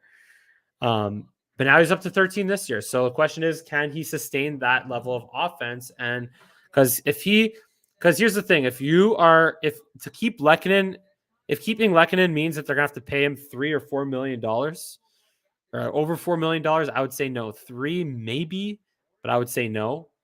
And that's where I think exploring his trade value at this deadline would be a good idea. And I'm of the belief that if you have Kent Hughes and Jeff Gordon and the entire Habs scouting department, if they can bring in like they should be able to develop another Lehkonen, is what I'm getting at. Like you can, like Lehkonen is a great hard worker, defensively responsible, great penalty killer, great on the forecheck, tough to play against. But you can find that elsewhere. Here's a pass by Gallagher to Suzuki out of his reach. Romanov holds it at the line. Kulak drops into the zone to Gallagher in front, who just misses or just could not quite bank that in. Hoffman with a shot pass gets deflected to the net. Now Vejmelka has to be sharp and ready, and he covers that one up as that shot pass by Hoffman deflected high in the air and made its way to Vejmelka, but he was ready and covers that one up for a whistle. Yeah, just to finish that thought on Lehkonen, like you have Ren Pitlik stepping up, you have Evans, you have Raphael Harvey-Pinard, you have Dauphin doing a good job also defensively, just hustling, providing a little bit of speed. And he's a coach's pet in the sense that, again, defensively responsible, hard worker, never gives up, great on the penalty kill. But is that worth $4 million when you already have Armia and Byron at 3.4? I don't think so. Face off is one. Kulak could not quite handle it, but Caulfield right on it to Lehkonen. Lehkonen hustling in the corner on Krause, but Coyotes come out with it. Mayo to Gosses Barron out, taken back by Kulak. We do have a hand pass in the neutral zone, though, so we'll get a face-off at center ice.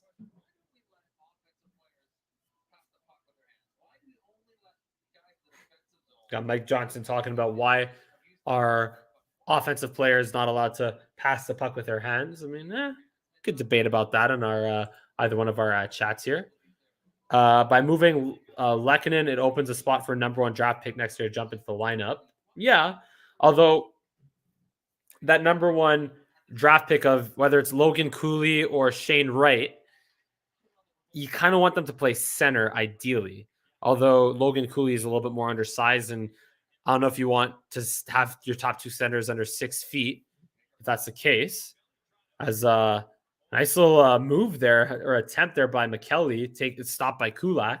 But yeah, just we'll continue that conversation at the commercial break. We'll put a pin in that one as Romanov with a nice little rush can't quite get the backhand of the net, and McKelly will clear it or try to clear it, not out, kept in. Here's Romanov, the shot just goes wide. Ren Pitlik lost it though, and out comes Lawson Krause with McKelly. They'll just get it in deep and go for a change. Just remind me that I'll get back to your comment there in a sec, Randy, at the commercial break. As Romanov behind the net, we'll just wait for things to open up. He'll go to Kulak, to Romanov, to Kulak, and out to Byron, but turned over. But Romanov right back on that. Gets it to Evans.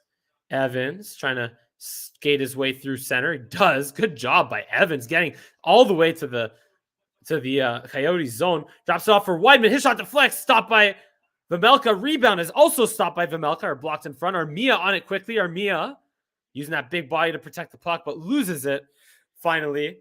And here comes the Coyotes out to center, led by Capobianco. Capobianco loses it to Weidman. Back the other way is Evans to Byron to Armia. His shot gets blocked. And here's Jake Evans in the corner. Jake Evans. Here's Schuneman to Weidman. His shot is stopped by the left pad of Vejmelka. And Galchenyuk will just flip it deep into the cross corner of the Canadians to give a little chase there for Capobianco, perhaps, or a Boyd. But Suzuki is able to clean that up. And now back the other way is Suzuki. Suzuki goes all the way behind the Coyotes net. Pass back in front to Hoffman, just out of his reach. That was a wonderful pass by Suzuki to Hoffman, but Hoffman wasn't quite ready to handle that. And now Nick Schmaltz will just gain center and dump it into the Habs zone. Suzuki with a quick stretch pass back the other way. Now taken by Clayton Keller, but he gets tripped down. No arm goes up, it seems. Here's Hayden trying to make some moves, but can't get away from Schuneman. Here's Schmaltz in the corner. Schmaltz puts on the brakes on Suzuki. Schmaltz goes way back behind the net, but his pass in front gets intercepted by Gallagher. And now Suzuki tries to get it across to Petrie. Petrie trying to apply the rush, falls at the Coyotes' blue line. And now here it comes the Coyotes behind the goal line that was Ritchie. Now at the line, that's Gossesbear, Ritchie. And the pass there gets deflected and out of play. So we'll have a whistle in the neutral zone. We welcome in Vic25 to this cast, as well as Zach, if you're still there.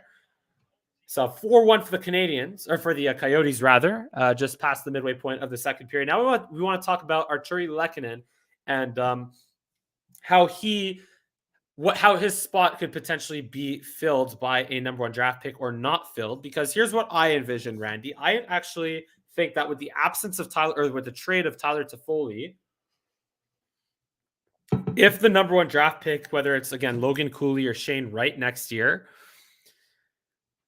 is a centerman, because I would ideally hope for the Stars and hope that it's Shane Wright as a centerman. So you'd have Suzuki and Shane Wright as your top two centermen. But I think that there would still be an opening for Lehkonen on the wing. And that is why I would want to keep Lehkonen if the price is right. But if he's going to ask for more than $3 or $4 million, to me, as a winger, like that's the thing. Like the top two picks, whether it's Logan Cooley or Shane Wright, they're centermen. So I don't think we're talking about moving, about them taking Lehkonen's spot in the lineup. You can talk about, if you keep Ren Pitlik, does he keep Lehkonen's spot in the lineup? If you talk about keeping, if they don't trade Armia, does Armia keep Lehkonen's spot in the lineup? If, let's say, I don't know, if who else? Byron. If they don't trade Byron, does he stay does he stick around and keep Lehkonen's spot? So again, when you're talking about Lehkonen, his role should be in the bottom six on the wing.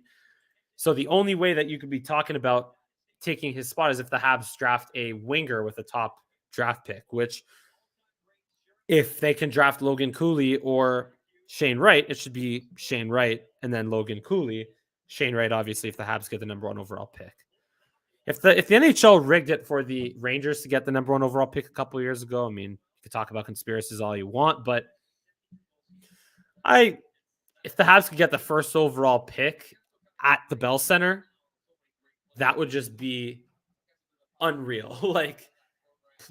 Just we need to will that into existence. I know we're just relying on a lottery ball falling into place, but that would just be, we would need to will that into existence somehow. So Coyotes setting up on this shift. The shot there from the point by Barrett Hayden goes wide, taken back behind the net, and then cutting the net is Capobianco, but he loses it. Kept in at the line there, though, by Moser. He gets knocked off the puck and taken by Pezzetta. And finally out to the neutral zone. Here comes Jeff Petrie leading the rush. Petrie drops it off for Pezzetta, but out of his reach. And back the other way comes Louis Eriksson. He puts on the brakes. Eriksson will just backhand it into the corner as Fisher gets knocked off the puck by Petrie. And Pezzetta will just flip it out to Dauphin, out to center. But he loses it. And now here comes Lawson Krause. He had almost of a chance there, but McKelly loses it. Now back the other way come the Canadians. Pass in front to Armia. Stopped there by Vejmelka. What a save by Karel Vejmelka on Yoel Armia. off a beautiful pass to him in front. But Vejmelka just shuts the door and says no. That was a beautiful saucer pass there by Laurent Dauphin to Yoel Armia. But Vejmelka read that all the way. And again, as a goaltender, that is just a perfectly executed butterfly slide. Like Vejmelka, that's the difference between an NHL goaltender or a high-level goaltender and a not as high-level goaltender, is that as a high-level goaltender, you're reading that pass to the back door the whole way. Because lower-level goaltenders, they'll react to that as if it's a shot. But high-level goaltenders, you're reading that pass the whole way through and sliding and making that save, just like Vejmelka did there. He made it look easy, and it's not that easy, I will tell you. Anyway, back the other way. Here comes Pitlik gaining the zone. Pitlik drops it off for Armia. His shot gets blocked. Puck stays loose in front, but finally Galchenyuk able to corral it and get things back out to center. Back the other way come the Coyotes. Here's Romanov behind the Habs net. And the puck comes right back out to center, all the way down the ice. No icing. Vejmelka out to play it and leave it for Gostisbehere behind his net. Gostisbehere will wait for things to happen. Waiting for a little bit of a change. Gostisbehere with a nice stretch pass. Here's Mayo just clearing it in, and Weidman will flip it out to Lehkonen. Lehkonen to Byron, but Byron loses it at the blue line. And the puck ends up trailing back into the Coyotes' corner. Here's Gostisbehere across to Mayo. Kept in by Evans at the line, though. Evans tries to get away from Schmaltz. He does. Flips it into Lehkonen, but it actually takes a funny bounce and goes out of play. So we'll have a whistle and a face-off to the right of Karel Vejmelka.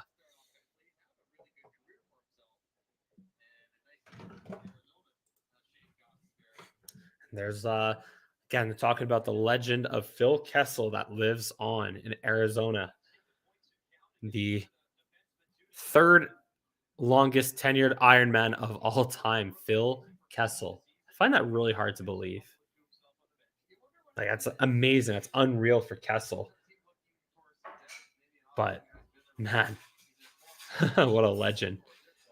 Coyotes win the faceoff, and here's Gallagher and Hoffman trying to win the battle. Gallagher comes out with it, but he gets tackled to the ice there. Weidman takes it back, passes it across to Schuneman. Schuneman, nice little backhand move there. On Krause, gets the shot to the net, but that is stopped easily by Vejmelka. He gives up a big rebound, but McKelly is on it first, and now the Coyotes come back the other way, and the shot gets deflected off of Nick Suzuki's stick and out of play. Face-off coming to the left of Kevin Primo.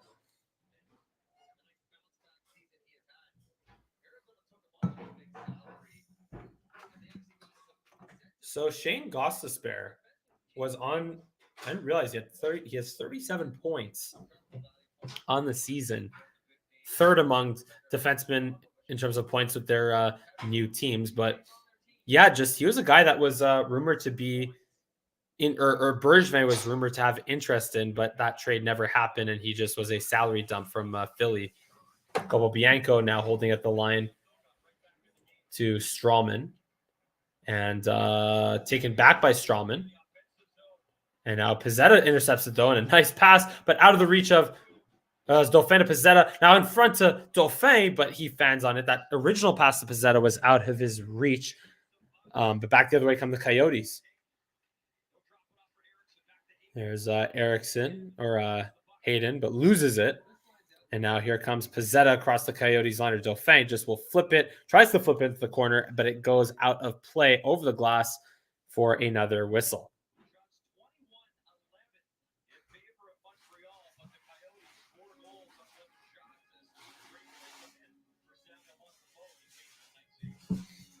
So again, we are, where are we? 6 minutes to go here, or just 5:39 to go here in the second period. Still 4-1, but Habs are doing a better job, at least not losing the period, which is a plus. Again, you just heard it on, if you're listening to TSN, you just heard the shots on goal are, what did I say? What was it? 21-10. 21-10 in favor of the Habs, but they haven't. Yeah, they just haven't been able to solve Vemelka. And they haven't really had as they had some good chances, but Vemelka again has just been solid. It's just been solid. I mean, he's used to seeing a lot of rubber, as you saw earlier. He has 4 games of 45 plus shots in his rookie season. But yeah. Sorry, just 1 second. Next Saturday. Yeah, okay, yeah. Going back here. Good. Okay. We good. Be cool to see the Habs get a late one here in the in this second period at least, Although the goal that they did score on Vemelka was a fluke and a half. I also think the Habs just are really missing Josh Anderson's presence in this game because it forced them to disassemble the top line of Suzuki, Anderson, and Caulfield. So now you got Suzuki with Hoffman and Gallagher, and Caulfield's with Lehkonen and Pitlik. But he's had some chemistry with him, but not the same as. I'm honestly a little disappointed that Marty St. Louis separated Caulfield from Suzuki. Like I'm kind of disappointed in that. And here's Suzuki not quite winning the face-off against Galchenyuk. But yeah, I feel like you could put Pitlik in between Hoffman and Gallagher and keep Suzuki together with Caulfield.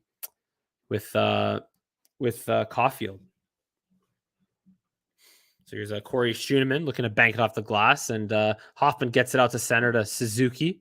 Suzuki will just swat it into the Coyotes zone. Hoffman trying to beat Galchenyuk to the puck. He does. Weidman's quick shot goes wide to the left of Vemelka.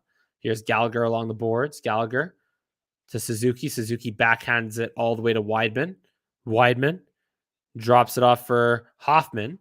Hoffman protects it, gives it to Suzuki. Suzuki all the way with a quick shot and a rebound. And Vemelka does a great job off the second and third chances with Gallagher in his office swatting away at it. But Vemelka freezes all 3 opportunities by Gallagher and holds on for the rebound. As you see, there's Gallagher just in his office where he belongs, just cross-checking Vemelka, trying to get to that loose puck, swatting all day as much as he can, but Vemelka resists. And the score stays 4-1. Vemelka did not know where that was for a second. Interesting. It looked like he looked behind him for a second there, but he had it underneath his pads the whole time. Now we'll see Armia, Pitlik, and Caulfield. Pitlik will get waved from the face-off circle, so Armia steps in. And Armia wins it, sort of, but Caulfield unable to corral that one. Goes behind the net, and here comes Clayton Keller. Back to get on the give and go through the neutral zone. Keller to the right wing side. And now to the front of the net, but just out of the reach of Travis Boyd. Boyd gets away from Pitlik to Schmaltz, but he loses it to Petrie, and Petrie flips it ahead to Caulfield. Caulfield on the backhand loses it out to center, and it's cleared back in there by Joel Edmondson. So just under 4:20 to go here in the second period. Again, it's still 4-1 Arizona. Petrie leaves it for Pitlik to Petrie, and he'll just throw it into the Coyotes zone. But Lehkonen did not touch it, so that goes the distance for an icing. We'll have a face-off in the Canadian zone here now.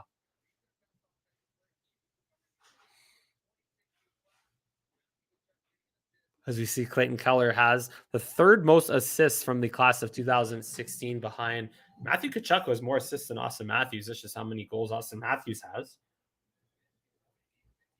And then right there's Clayton Keller, who you would not have heard of, as a quick shot, as just one of those that just matches the Arizona Coyotes, just in terms of not a really huge household name, but productive. Just getting, just a bit of the victim of being an Arizona Coyote, unfortunately, or at least in this day and age. Coyotes were good back in the Shane Doan days, but just now, again, barely could afford to pay their own players' salaries. They don't have an arena next year. Anyway, Here's Jake Evans with a shot to the net that gets blocked down. Rebounds loose. And here's a shot by Kulak. Stopped by Vejmelka. Oof, that was a tough save that Vejmelka had to make on Brett Kulak. But Vejmelka was ready. That was a ball that was a puck that pinballed its way in front. But Vejmelka was ready. Now here's Evans taking it back to the point to Romanov. Romanov tries to pass it to Hoffman, but it gets intercepted in front. And now back the other way comes McKelly. And he just throws it into the left corner. Gallagher and Romanov try to win that battle. They lose it. Shot from the point gets deflected wide. Taken back in the corner. Hayden. Well, there's a penalty coming up. I think that was Hoffman cross-checked Hayden in the back. So Barrett, or I should say Mike Hoffman rather, is going to sit for 2 minutes for cross-checking. I want to see the replay on this because you saw Edmonton's cross-checking penalty is a little weak earlier in the game, and it's a cross-check. I mean, Hayden fell off of Hoffman cross-checking him, so by that definition, I guess it's a cross-check, but it's a pretty weak call in my opinion. As we saw again, Vejmelka just did a great job following that pinball puck to the middle of the net and kept that one out. So the Coyotes will go for another shot on the power play here. If they win the faceoff, Gostisbehere goes to Kessel. Kessel delays. Kessel goes to Gostisbehere. Gostisbehere across, I think that's Keller. To Gostisbehere to Keller. Keller walks in. No shot yet. Being watched by Armia to Schmaltz to Gostisbehere. His shot deflects on net. Primo stopped in the rebound, goes back to the corner. And now here is Gostisbehere to Keller. Keller waits, shoots, and he scores! There is Clayton Keller. Make it 5-1 for the Coyotes with their second power play goal of the game. Clayton Keller, did he score before? I think I'm losing track, honestly. But yeah, it's his first goal of the game. He did not score before. That was Hayden Strawman, Ritchie, and Krause. But either way, it's a 5-1 game off of the stick of Clayton Keller. I don't know if Caden Primo saw that. Edmondson couldn't quite get into that shooting lane. But either way, yeah, it's 5-1 for Arizona now. As Matt, special teams need a rehaul indeed there, Randy. Capacity crowd sounds dead just like the other night. I mean, look, in this game they had it's the Arizona Coyotes effect, and they just haven't had much to cheer about. So, can you really blame them? This is basically they should, if anything, at this point they should be happy that the Coyotes are winning because again, just means that the Habs will be further in last place and closer to the number 1 overall pick. So, I'm not too disappointed, So, minute 40 to go here in the second period. And the Coyotes will try to clear it out at least to center. And that was Louis Eriksson who had a near chance there, but he got steered aside by Romanov. And now back the other way comes Dauphin, or Pizzetta, I should say. And he got steered back. We have a fight going on in the corner, a penalty. Yeah, it looks like Nick Ritchie gave a little business there to Chris Weidman. So he's going to get penalized for 2, or Schuneman rather. Let's just see the replay.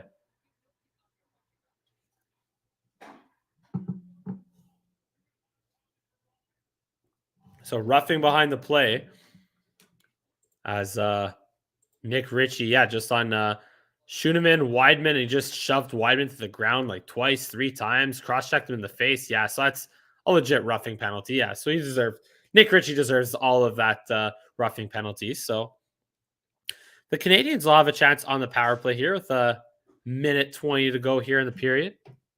And maybe Randy, give the home capacity crowd something to cheer about. Let's see. Mike Johnson with great commentary. Yeah, honestly, I always love Mike Johnson and Marc Denis. They're great. Oh, they score! They score right off the power play. That is Chris Weidman, who took the roughing penalty, but he puts it right by Karel Vejmelka. And it's 5-2. Or was that Caulfield?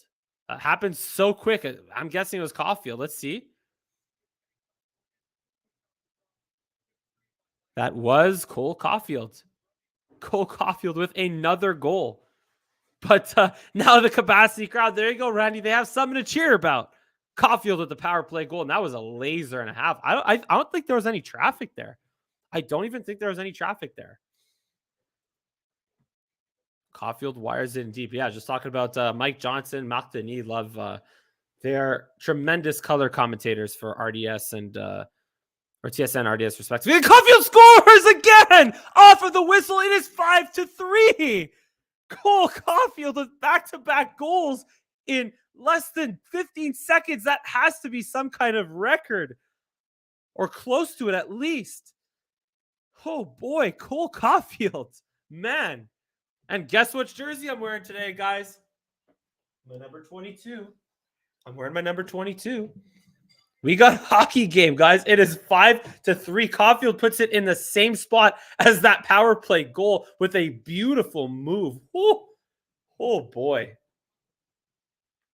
Unreal. Cole Caulfield, man.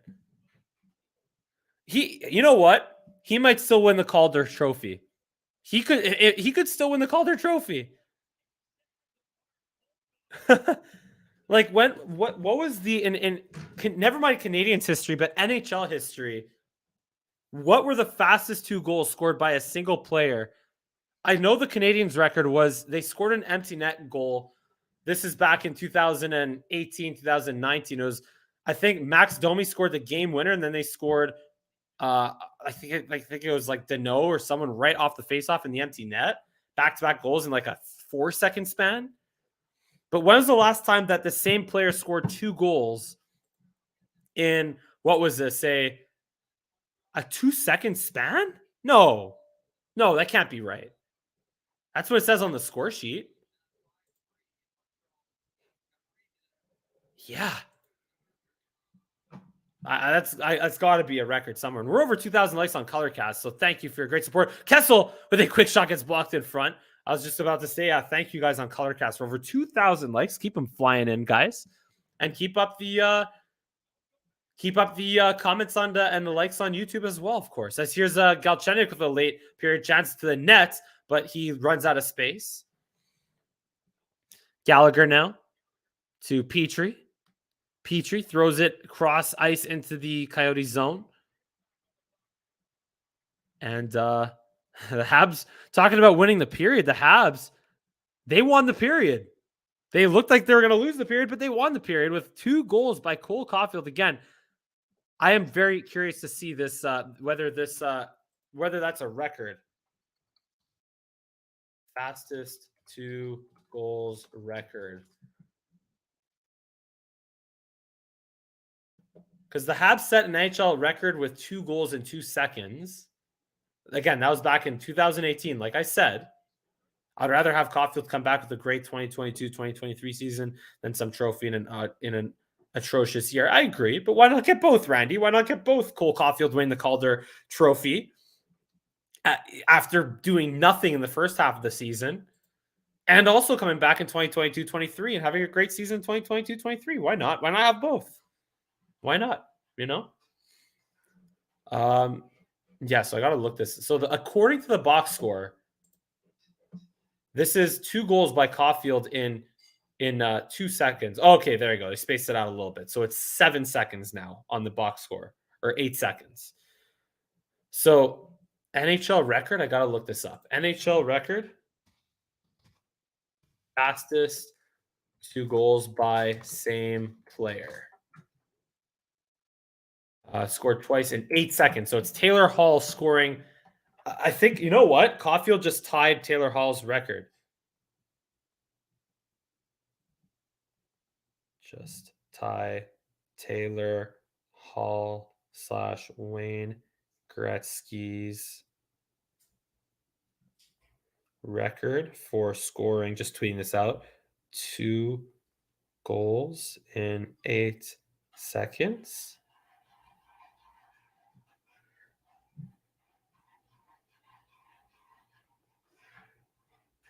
Just tweeting it out. There we go. Boom.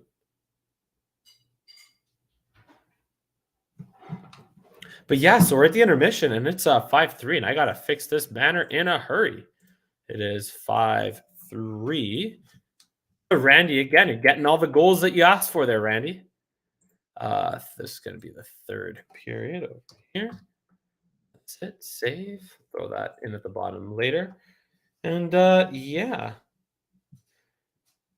So I'm gonna take a quick little break here again on ColorCast and on YouTube. But as just like before, I'll be right back to take us through the rest of the intermission, both on ColorCast and on YouTube. And of course, the remainder of this game between the Habs and the Coyotes. 5-3 is the score after 40 minutes. It was 5-1, but then all of a sudden Cole Caulfield scored 2 goals in 8 seconds. And now it's 5-3.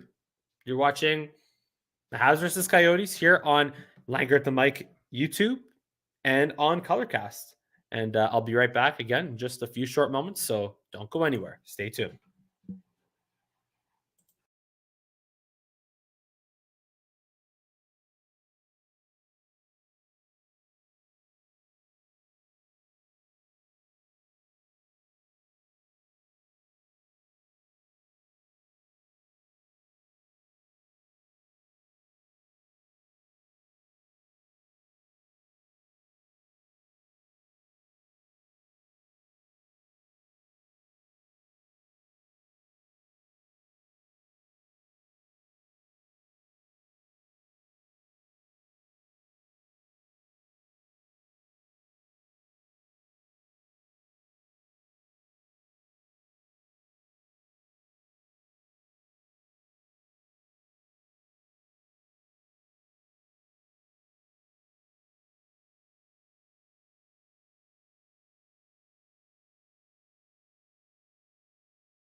All right, guys, we are back here on this second intermission of Langer at the Mic, this Habs versus Coyotes game. Once again, it is 5-3 for the Coyotes after 40 minutes. And Randy, yeah, you called the 5-4 score. Wouldn't mind being wrong if the Habs win 6-5.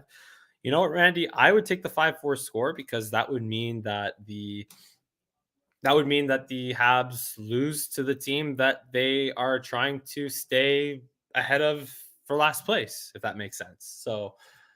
Um, so I would take the 5-4 score because that means we got to watch a heck of an exciting game and a near comeback, and that the Habs would have stayed in, you know, last place. So I'd be cool with either or.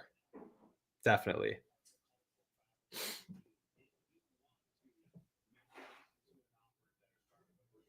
Yeah, and we're getting a lot of trade deadline talk here. ColorCast, so funny to hear you whine the loss. Well, yeah, I mean, comment on ColorCast there. Just it's big picture. Like the Habs are not going to make the playoffs this year. They're not. Oh yeah, I want to see Caulfield. I want to see how close Caulfield, or sorry, if Caulfield can possibly. Yeah, just also getting to the tweets here. I want to see if Caulfield can possibly outscore Michael Bunting and win the race for the Calder Trophy. That would be insane.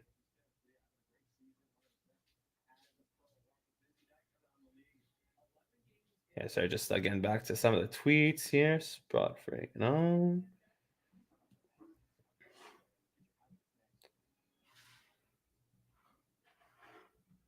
Oh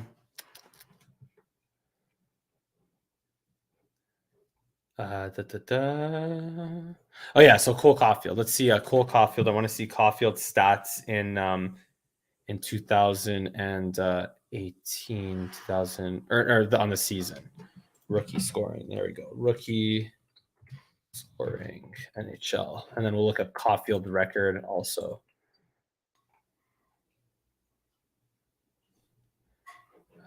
Twitter.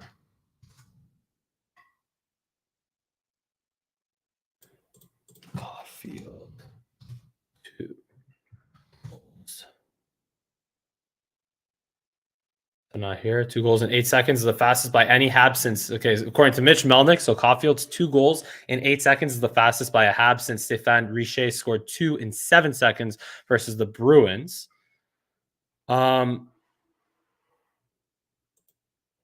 Yeah. Again, I think the record is 7 seconds. Stéphane Richer. I wonder. I have to do some research on that. Anyway, I'm very curious. Okay, so let's talk about rookie scoring first of all, one thing at a time. Stats, players. Look at seasons, game position, or look at filters, more filters. Rookie, get stats. Okay, so right now, Michael Bunting is at 47 points in 59 games, 20 goals, 27 assists.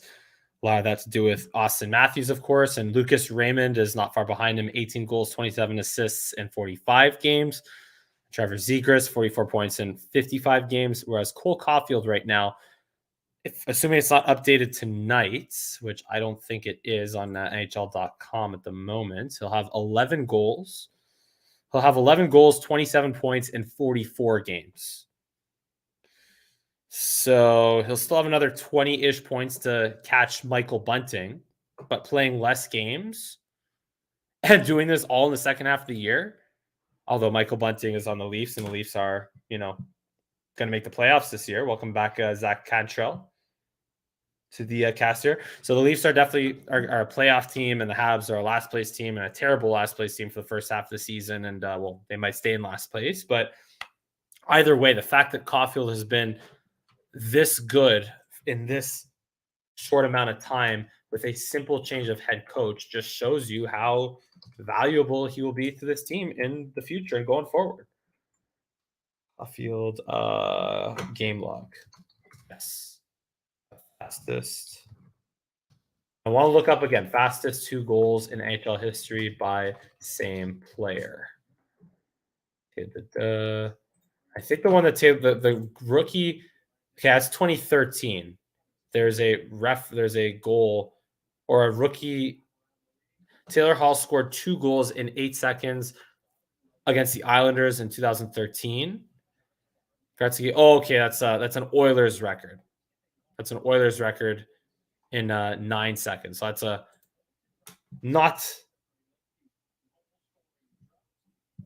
not the so that's Ed Oilers franchise record. What's the NHL history? I really want to know the fastest 2 goals scored in the NHL by the same player.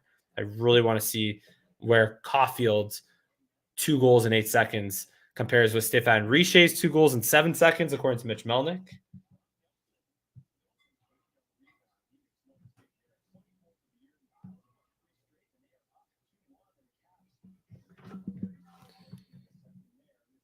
Huh. I'm really curious.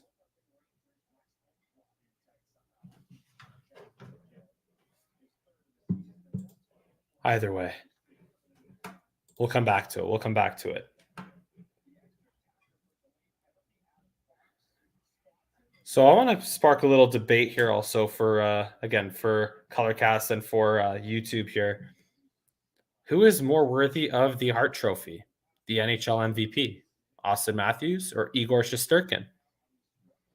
I'm sparking this debate because I was just watching Rangers Ducks highlights. It's tied at 2. The Leafs are up 2-0 on the Stars as we speak.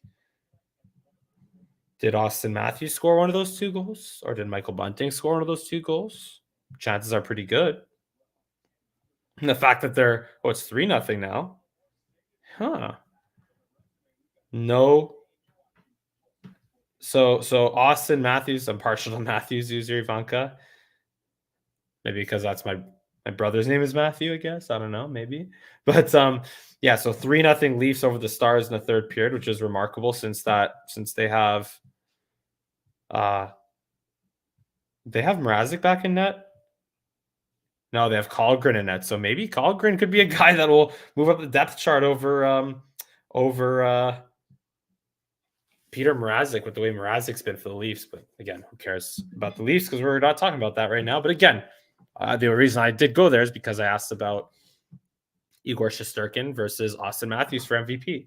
And someone brought out a great point about this the other day is Igor Shasturkin, like who would likely be the bigger reason or who is more likely to help their respective team win a playoff series? Igor Shasturkin or Austin Matthews? And you have to ask yourselves that. It's like even last year.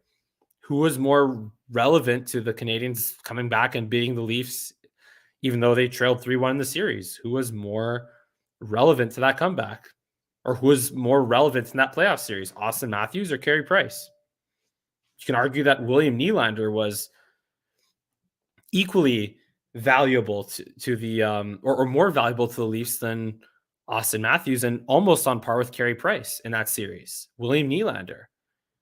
Not Matthews, not Marner, and yes, Tavares had that terrible injury last year.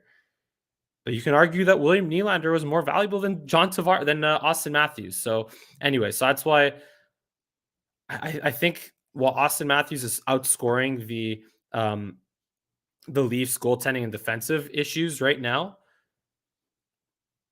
Igor Shesterkin might have the upper hand in a series if hypothetically the Leafs played the Rangers, which probably wouldn't happen until later rounds. But, what's the latest on Price? Been out of touch. He's practicing, he's skating, but I don't think he's officially on the roster yet. And honestly, I don't mind taking all the time I don't mind the Habs taking all the time that they have to take with Carey Price. I really don't. I don't mind them taking. I don't mind them taking all the time that they have to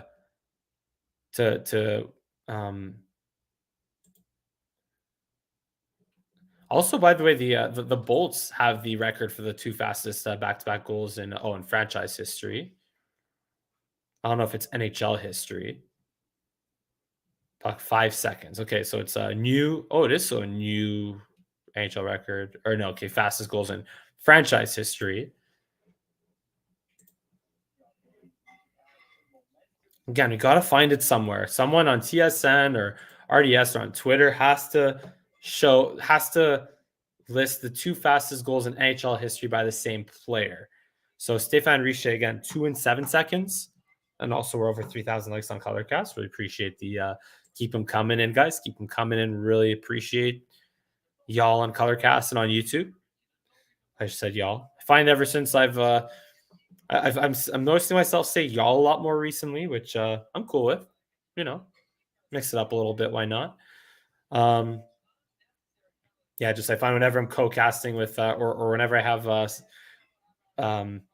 some of our fellow casters here on ColorCast, I always find myself saying y'all because a lot of them are American. So yeah. But yeah, just anyway. Fastest 2 goals, and so we have to see it at some point. What's the NHL record for the fastest 2 goals in history by the same player? Like, that's just a snipe by Caulfield, man. He just ripped it. Like, he's just playing with so much confidence. Like, it's just he's one of the. It's just the quickness of his shot is just so deceiving for goaltenders to get a read on it. And I still want to see if Vejmelka saw that power play goal the whole way, because Caulfield scored that from far away. He scored that from far away. Y'all look good in Habs red. Thank you, Jane Horvat, in the comment section on YouTube. I feel like with this, it's looking very vibrant today. I feel like with the way the ring light is at this setting, with my tan perhaps from Florida, it's just looking very, very nice and vibrant red. And I do agree, it is looking good tonight. And speaking of red, we're just about to start the third period between the Montreal Canadiens and the Arizona Coyotes. It is 5-3 with the 2 goals that Caulfield scored in the last couple of minutes there that we saw. 2 goals in 8 seconds. And maybe he can go for his first career hat trick. Would it be his first? I think it'd be his first career hat trick if he scores the third one. So we'll see. But you've got to think that those 2 goals definitely gave the Habs some extra legs going into this third period. Faceoff is won there by Suzuki. And now here's Romanov firing it deep into the zone. Giving chase for Suzuki. Behind the net, Suzuki gets it away from Gostisbehere. Romanov to Suzuki in the corner. Suzuki pass in front. Deflected there by Vejmelka. Turnover. Here's Hoffman in the slot. Hoffman back to the point. Kulak shoots. Vejmelka down. Rebounds loose, but is cleared from the front of the net. As Pierre Houd would say, de justesse, as that puck was lying loose. But I think it was defenseman. It might have been Fisher clearing that. Now a quick chance there by Gallagher, but he gets taken down. No penalty on a breakaway. Maybe he just fell. And now a collision between Suzuki and Hoffman. They both seem to be okay, thankfully. But man, right off the bat, Habs came very close to tying that in the first 30 seconds of the period. Now Edmondson, the big hit on Strawman. And now here's Evans going back the other way, but he loses it, goes out of his reach, and back the other way comes Travis Boyd. Travis Boyd leaves it for Schmaltz. Schmaltz delays on his backhand. And now it goes to Strawman. Strawman intending for Schmaltz. And now the backhand pass all the way to the point. Here's Gostisbehere. The couple of stick handles gets taken down by Lehkonen. Will he be called? Yes, he will. That is a tripping penalty for Arturi Lehkonen off that trip. And the Coyotes will go back to the power play again. They have 2 of their 5 goals on the power play in this game. So they'll look to extend the lead back to 3 goals if they get one here. And I think that was a legit penalty by Lehkonen on Gostisbehere. Just did not take that right hand out of there in time and just brought down Gostisbehere with him. So yeah, just a well-deserved penalty. And yeah, Vejmelka, you talk about leaving or over-committing to a shooter. That's exactly what Vejmelka did, which allowed him to vacate that net. And again, the puck was lying loose there, but luckily for the Coyotes, they're on it quick enough to clear the front of the net there. And now they have a power play to possibly make this a 3-goal game again. Faceoff is won by Evans, and right away, Edmondson is there to clear it the length of the ice all the way down to Vejmelka. Vejmelka leaves it for Gostisbehere. Gostisbehere waits and drops it off for Nick Schmaltz. Nick Schmaltz across the Habs blue line, fires it across the other side there to Krause. And now here's Gostisbehere to Kessel. Kessel down to Keller, who scored the most recent Coyotes goal in the power play. Keller gets it back. Keller to the point to Gostisbehere. Gostisbehere to Keller to the middle, but it gets poked away momentarily for Armia. Keller gets it back, though. Keller, cross side. Shot pass in front, gets blocked by Joel Edmondson, and he will clear it back out to center. Nice defensive play there by Joel Edmondson to cut off that passing lane to the front of the net. And the Habs are able to shave a couple more seconds here with Jake Evans again doing great work for checking as a penalty killer. Coyotes able to get it and start back the other way, though. Here's Keller with some nice moves through center, gets poked away by Pitlik, though, and Jeff Petrie will gain at least the blue line and fire it down the length of the zone. But Byron in on it quickly and disturbed Gostisbehere momentarily, but now Gostisbehere is able to get it back and takes the hit from Byron. Byron just relentless as a penalty killer. And when he's fully healthy, that's what Paul Byron can do. And that's honestly, when he's healthy, I think he's worth that $3.4 million cap hit when he's healthy. He's just not always healthy and not always able to produce offensively, but he's so valuable as a penalty killer and as a bottom six forward. Now, and he pushes McKelly off the puck there. And the Coyotes, despite the 2 goals on the power play, haven't been able to muster up much on this one. There's still 5 seconds left, though.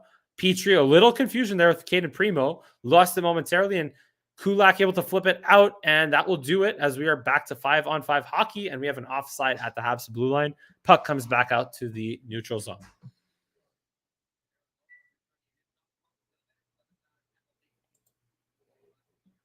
Mm-hmm.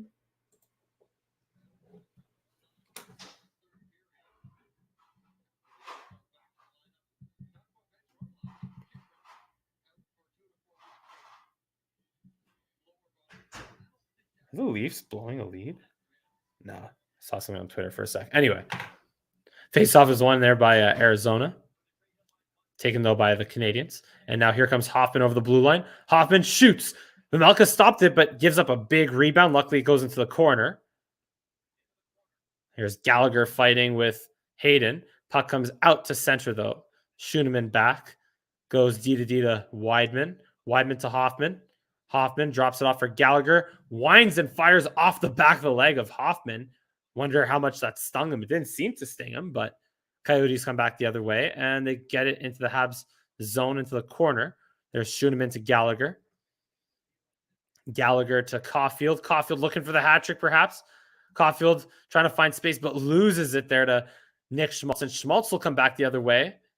Schmaltz on the left wing. Schmaltz delays to the middle. Shot goes off of Edmondson. Rebound. Here's Keller with another shot. Gets blocked and goes into the corner to Kolya Chonok, whose name I haven't called much today. Now here is Keller, but he can't handle that pass. Kolya Chonok will just backhand it into the corner. Here's Keller. Keller pass in front gets cut off by Petrie. Keller stays with it, though. That's Weidman still on the ice, not Petrie, rather. And the puck comes back out to center.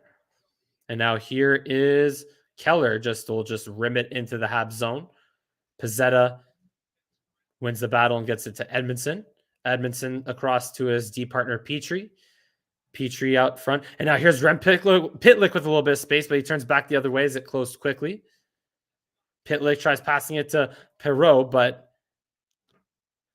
he can't quite handle it, and the puck comes back out the center. Romanov will throw it back into the Coyote zone. We're over 4,000 likes on this cast, guys. Thank you so much on ColorCast. Thank you so much on YouTube for all the support and appreciation as usual. Here is Galchenyuk to Gostisbehere, but offside as Gostisbehere jumped over the Habs blue line before the puck did. So offside at the Canadiens zone. Get a face-off in the neutral zone here.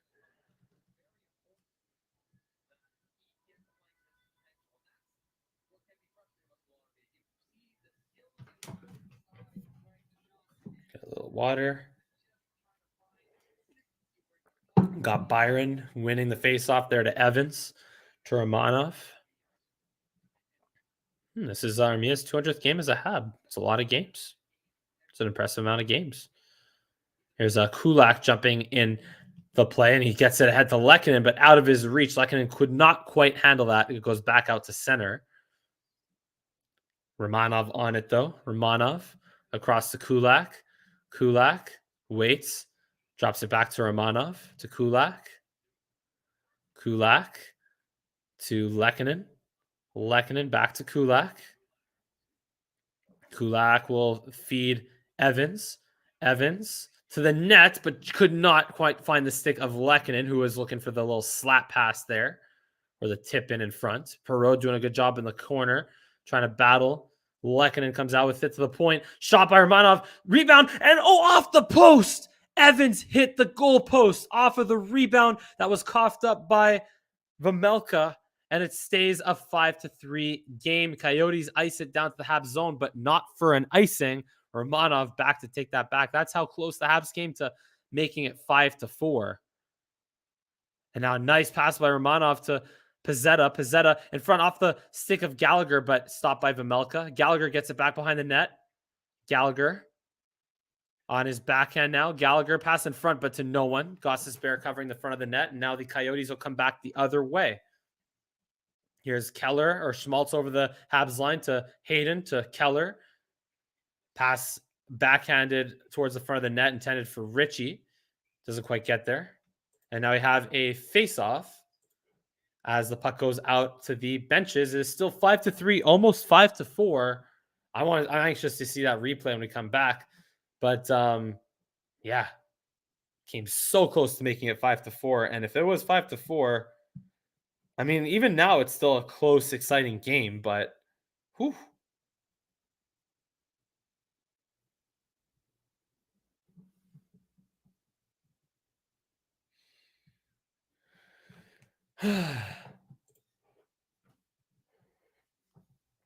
Taking a little breather here again. So again,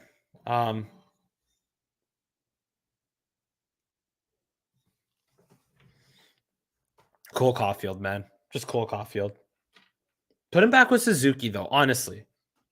I would say Caulfield is I would say Caulfield is more important or it's more valuable again to keep Caulfield with Suzuki and put Gallagher with Pitlik and Lehkonen or Evans and Armia. I think that's Caulfield's playing on the left wing with Armia and Pitlik tonight. But yeah, just either way, I would put him, keep him with Suzuki, keep Hoffman on that wing. What do you have to lose? Just score a million goals. Who cares, you know? And Gallagher, you can argue about the contract all you want. It is what it is. He's not getting traded anytime soon. He's a no movement clause with it as well. And that's a contract that Bergevin had to sign him to because that's the price of a regular 30 goal scorer, which Gallagher has been. But just Caulfield, man. And yeah, Caulfield also benefited from Lehkonen doing a great job in front of the net on that power play.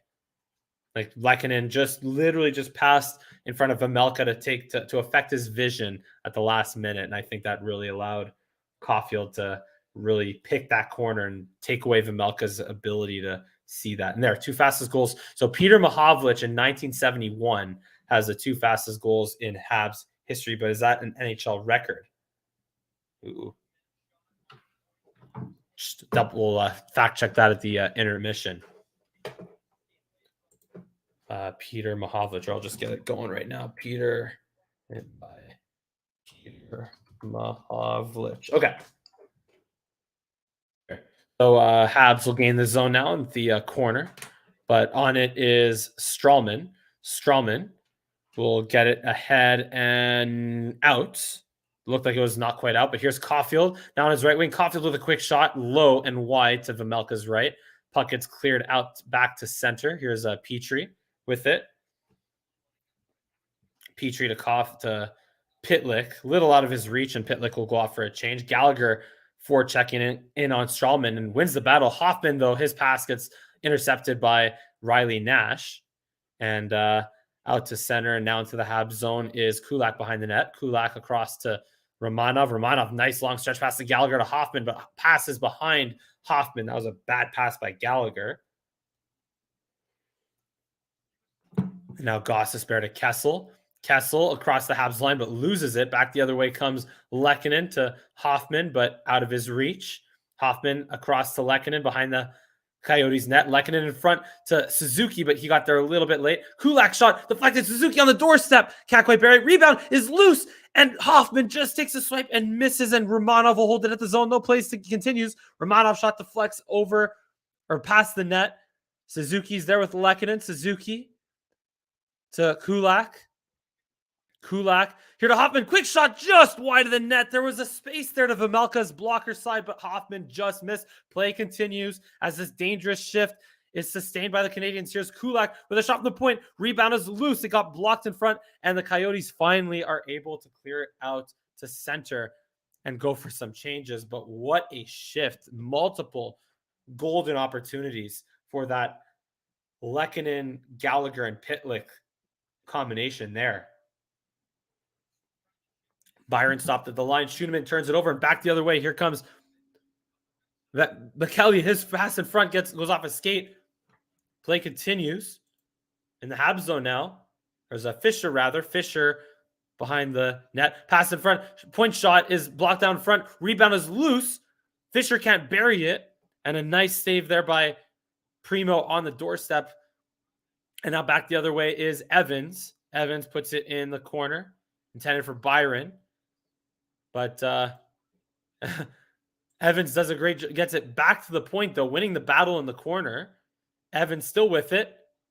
Passes it to the point, but no one is there to receive it for the Canadiens, and they will have some wholesale changes on both sides.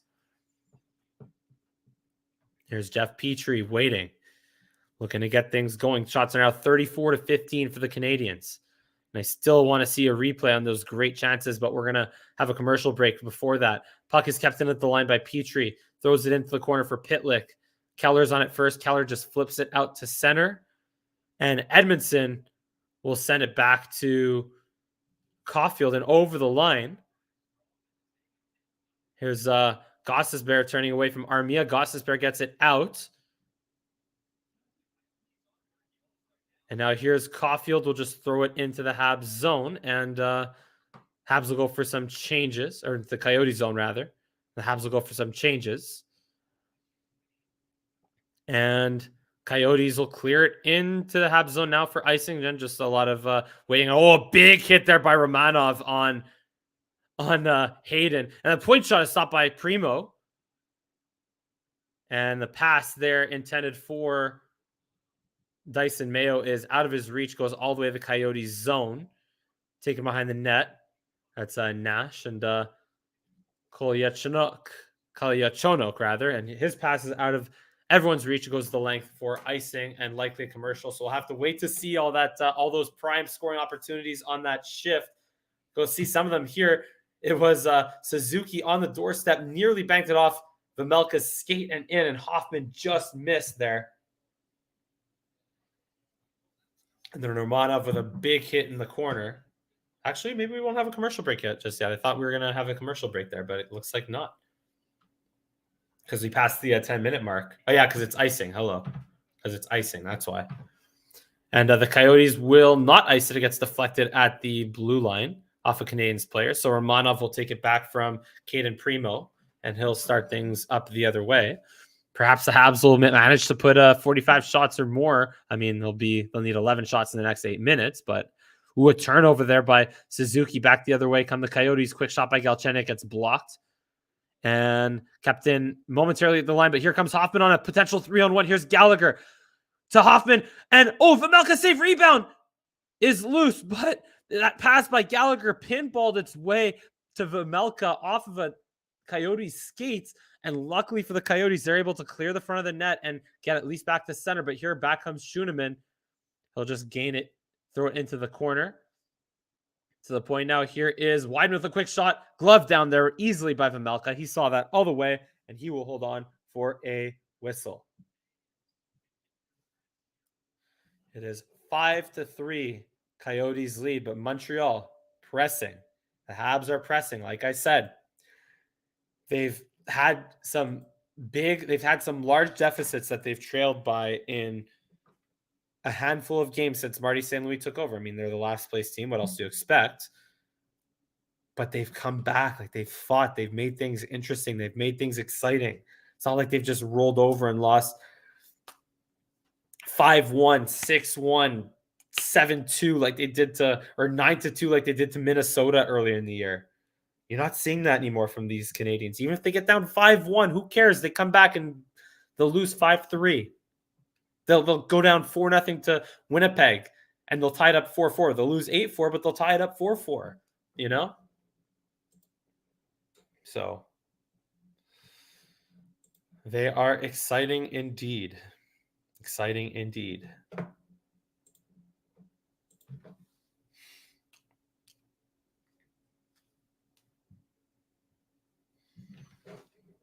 Just looking at some other stats here. Oh yeah, I wanted to get back to this fast 2 goals of any game. Okay, there we go. Now we're looking at the records here. So the fastest goals, or the fastest 2 goals ever scored was Nell Stewart in 1930, 1931 on the Montreal Maroons. Then there was Darren Quinn to score 4 goals to tie that record, and Peter Mahovlich had 2 goals in 5 seconds in 1971, and Nate Gerby of the Buffalo Sabres had 2 goals in 5 seconds in 2011. Just going to validate that on Twitter.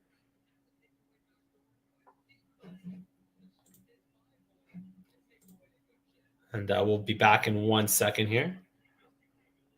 Is actually held by both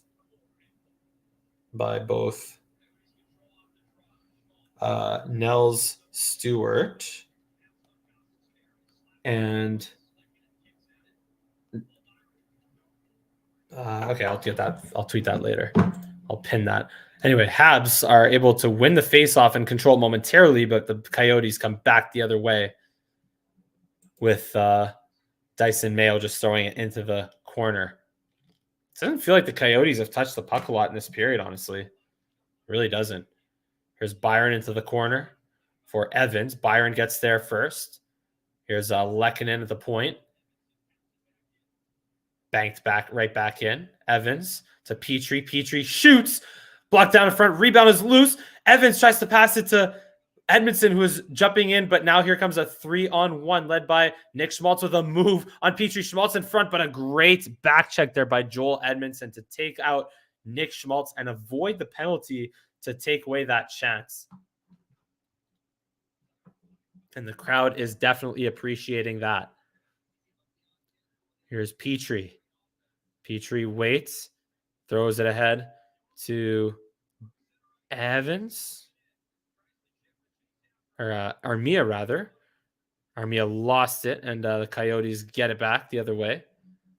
Here comes Kolyachonok, but he goes back, turns back the other way. Now Pitlik, almost had a potential 2-on-1 there with Caulfield, goes into the Coyotes' corner. Pitlik can't quite glove it down. Krause takes it behind the net, back to Kolyachonok. Kolyachonok up to center. And now all the way ahead there to Hayden into the left of Primo. Hayden drops it off for Gostisbehere. Gostisbehere to the front of the net. And Richie couldn't handle that one. 5.5 to go here in the third period. Still 5-3 Arizona. Flip back into the Canadian zone. Romanov will jump onto it. Romanov tries to escape. Richie does, and now here's Gallagher through center. Gallagher on a 1-on-3 has to wait for help, and he gets it from Schuneman. He almost lost it to the back checkers Hayden, and didn't see who that was, but either way, the Habs again, they continue to just put the Coyotes just barely touched the puck in this period. As Suzuki over the blue line, Suzuki to Hoffman, his shot stopped by Vejmelka. Rebound is in the corner. Galchenyuk trying to win that battle against Hoffman. Hoffman comes out with it. His quick shot is stopped there by Vejmelka, right in the chest, gobbling it right up, and he holds on for no rebound. Still 5-3. And the Canadians, man, good stretch. Good stretch. Yeah, Canadians just, again, doing everything that they can to get back in this game, and just that's all you got to appreciate. They fell behind early, 5-1. They fell behind big, but they never gave up. That's all you gotta appreciate that, you know. It's all you want to see from them right now. They don't have to win.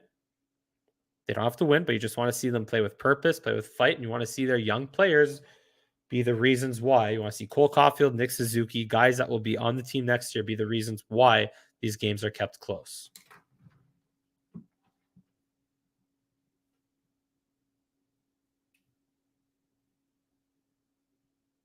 Yeah, just finishing the tweet here from before. Nels Stewart. in 1930, 31. And Darren Quint, 1995, 96, who scored who each is actually shared by Nelsva. Who each scored 2 goals in 4 seconds. There we go. Okay. Let's get back to the game here. So we are at 4:38 to go here in the third period. Yeah, it's not a timeout. You see Marty St. Louis just with Suzuki, Gallagher, Hoffman, Romanov, and Kulak just convening at that commercial break and going over how we're going to score 2 goals in 2 seconds again. And here's an interesting call. He got Clayton Primo to the bench already. So 6-on-5, but the faceoff is won right away by Arizona. And the clearing attempt is a stretch pass for Clayton Keller, but fought off there by Petrie. Suzuki back the other way. We're over 5,000 likes, by the way. Just want to say again, big thank you for clearing 5,000 likes to our wonderful audience. Kept in at the line. Here's Caulfield. Drops off for Gallagher. Gallagher tries to feed Petrie, and he can't quite get to it, or Weidman rather. And the shot at the open net is in. They score. It is Clayton Keller with his second of the game to give, or Nick Schmaltz. Nick Schmaltz, 9 versus 8. Nick Schmaltz gives the Coyotes the 6-3 lead, and the gamble does not pay off for Marty St. Louis. But you know what? I don't mind. I'll take that gamble. You know, it's a 2-goal. You see coaches pulling their goalies a lot earlier nowadays, because the belief is obviously you want to give yourself more time to score the goals that you need to score. But in that situation, I mean, Nick Schmaltz, it doesn't always pan out, because then you could also give up that extra goal sooner. And it's like football. Do you take the 2-point if you're down by 2 possessions, if you're down by more than 14 points and you get that first touchdown, do you score the 2-point conversion right away, or do you wait until potentially getting the ball back on a last-minute game-winning drive to basically tie it up? But yeah, darn indeed. It's all good. It's still 4 minutes left. They could score 2 goals in 8 seconds again. You never know, right? Pass in front is off a body in front. Kept in there by Matthew Perreault, getting the 4th line out here for the first time in a while. Here's Dauphin behind the net. Dauphin escapes a couple of Coyotes defenders before losing it. And then Dauphin still actually relentlessly pursuing it. Perreault gets it back, gets to the point there to Romanov. His shot blocked down in front. Rebound is taken by Krause, but not out at the blue line. Here's Dauphin again. Dauphin back to Romanov at the point. Romanov across to Kulak. And now here's Perreault. Perreault to Dauphin, but Dauphin loses it. Now here's, just out of the reach of Perreault. I guess they're tired at the end of a long-ish shift, and it is cleared all the way down into the Canadian zone. There's 3 minutes to go here in the third period against 6-3 Arizona. 6-3 Arizona. And pass is intended for Evans. This goes too far as Vejmelka out to play it. And Joel Edmondson across to Petrie, to Edmondson. Edmondson, his pass gets intercepted. Nice hit by Edmondson on Riley Nash. Now here's Nash to Gossesbear, back to Gossesbear to Nash. He lets it go behind the net for Kessel. Kessel, pass in front to no one, ends up going to the point. And a puck almost deflects on net, but it goes wide of Clayton Primo. Now back the other way comes Evans. Evans almost had Lehkonen there on a breakaway, but the pass gets intercepted. Kessel there will throw it into the corner intended for Keller, or for Riley Nash, excuse me. Nash loses the battle to Joel Edmondson. But Nash does not give up, and he actually ends up almost coming away with it. But finally, Lehkonen takes it out to center and backhands it into the cross corner for Evans. Evans on it, passes it to the point, but a little out of the reach for Armia. Armia keeps it in, but keeps it in the zone, but throws it out of play into the stands for a whistle. And yeah, we need Frank Mahovlich to score those 2 goals in 4 seconds. Why not?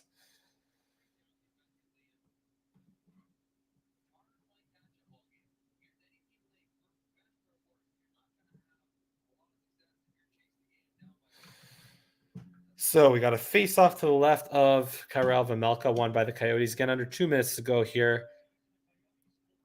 Habs, again, will just go for probably a bunch of Hail Marys here.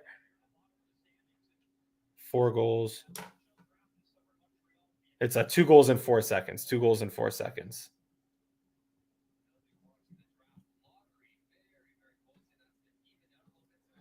So here's Schuneman. That goes ahead to Pitlik. Pitlik trying to get it back, but loses it. And Strawman will try to feed it all the way ahead. And now here's a 2-on-1 with Barrett Hayden. Hayden shoots. Primo makes the save. A puck almost went in off his blocker, but it goes wide. Now we're down under a minute to go here in the third period.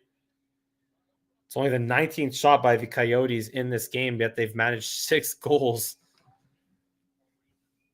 And they've sent it all the way down the length of the ice for icing.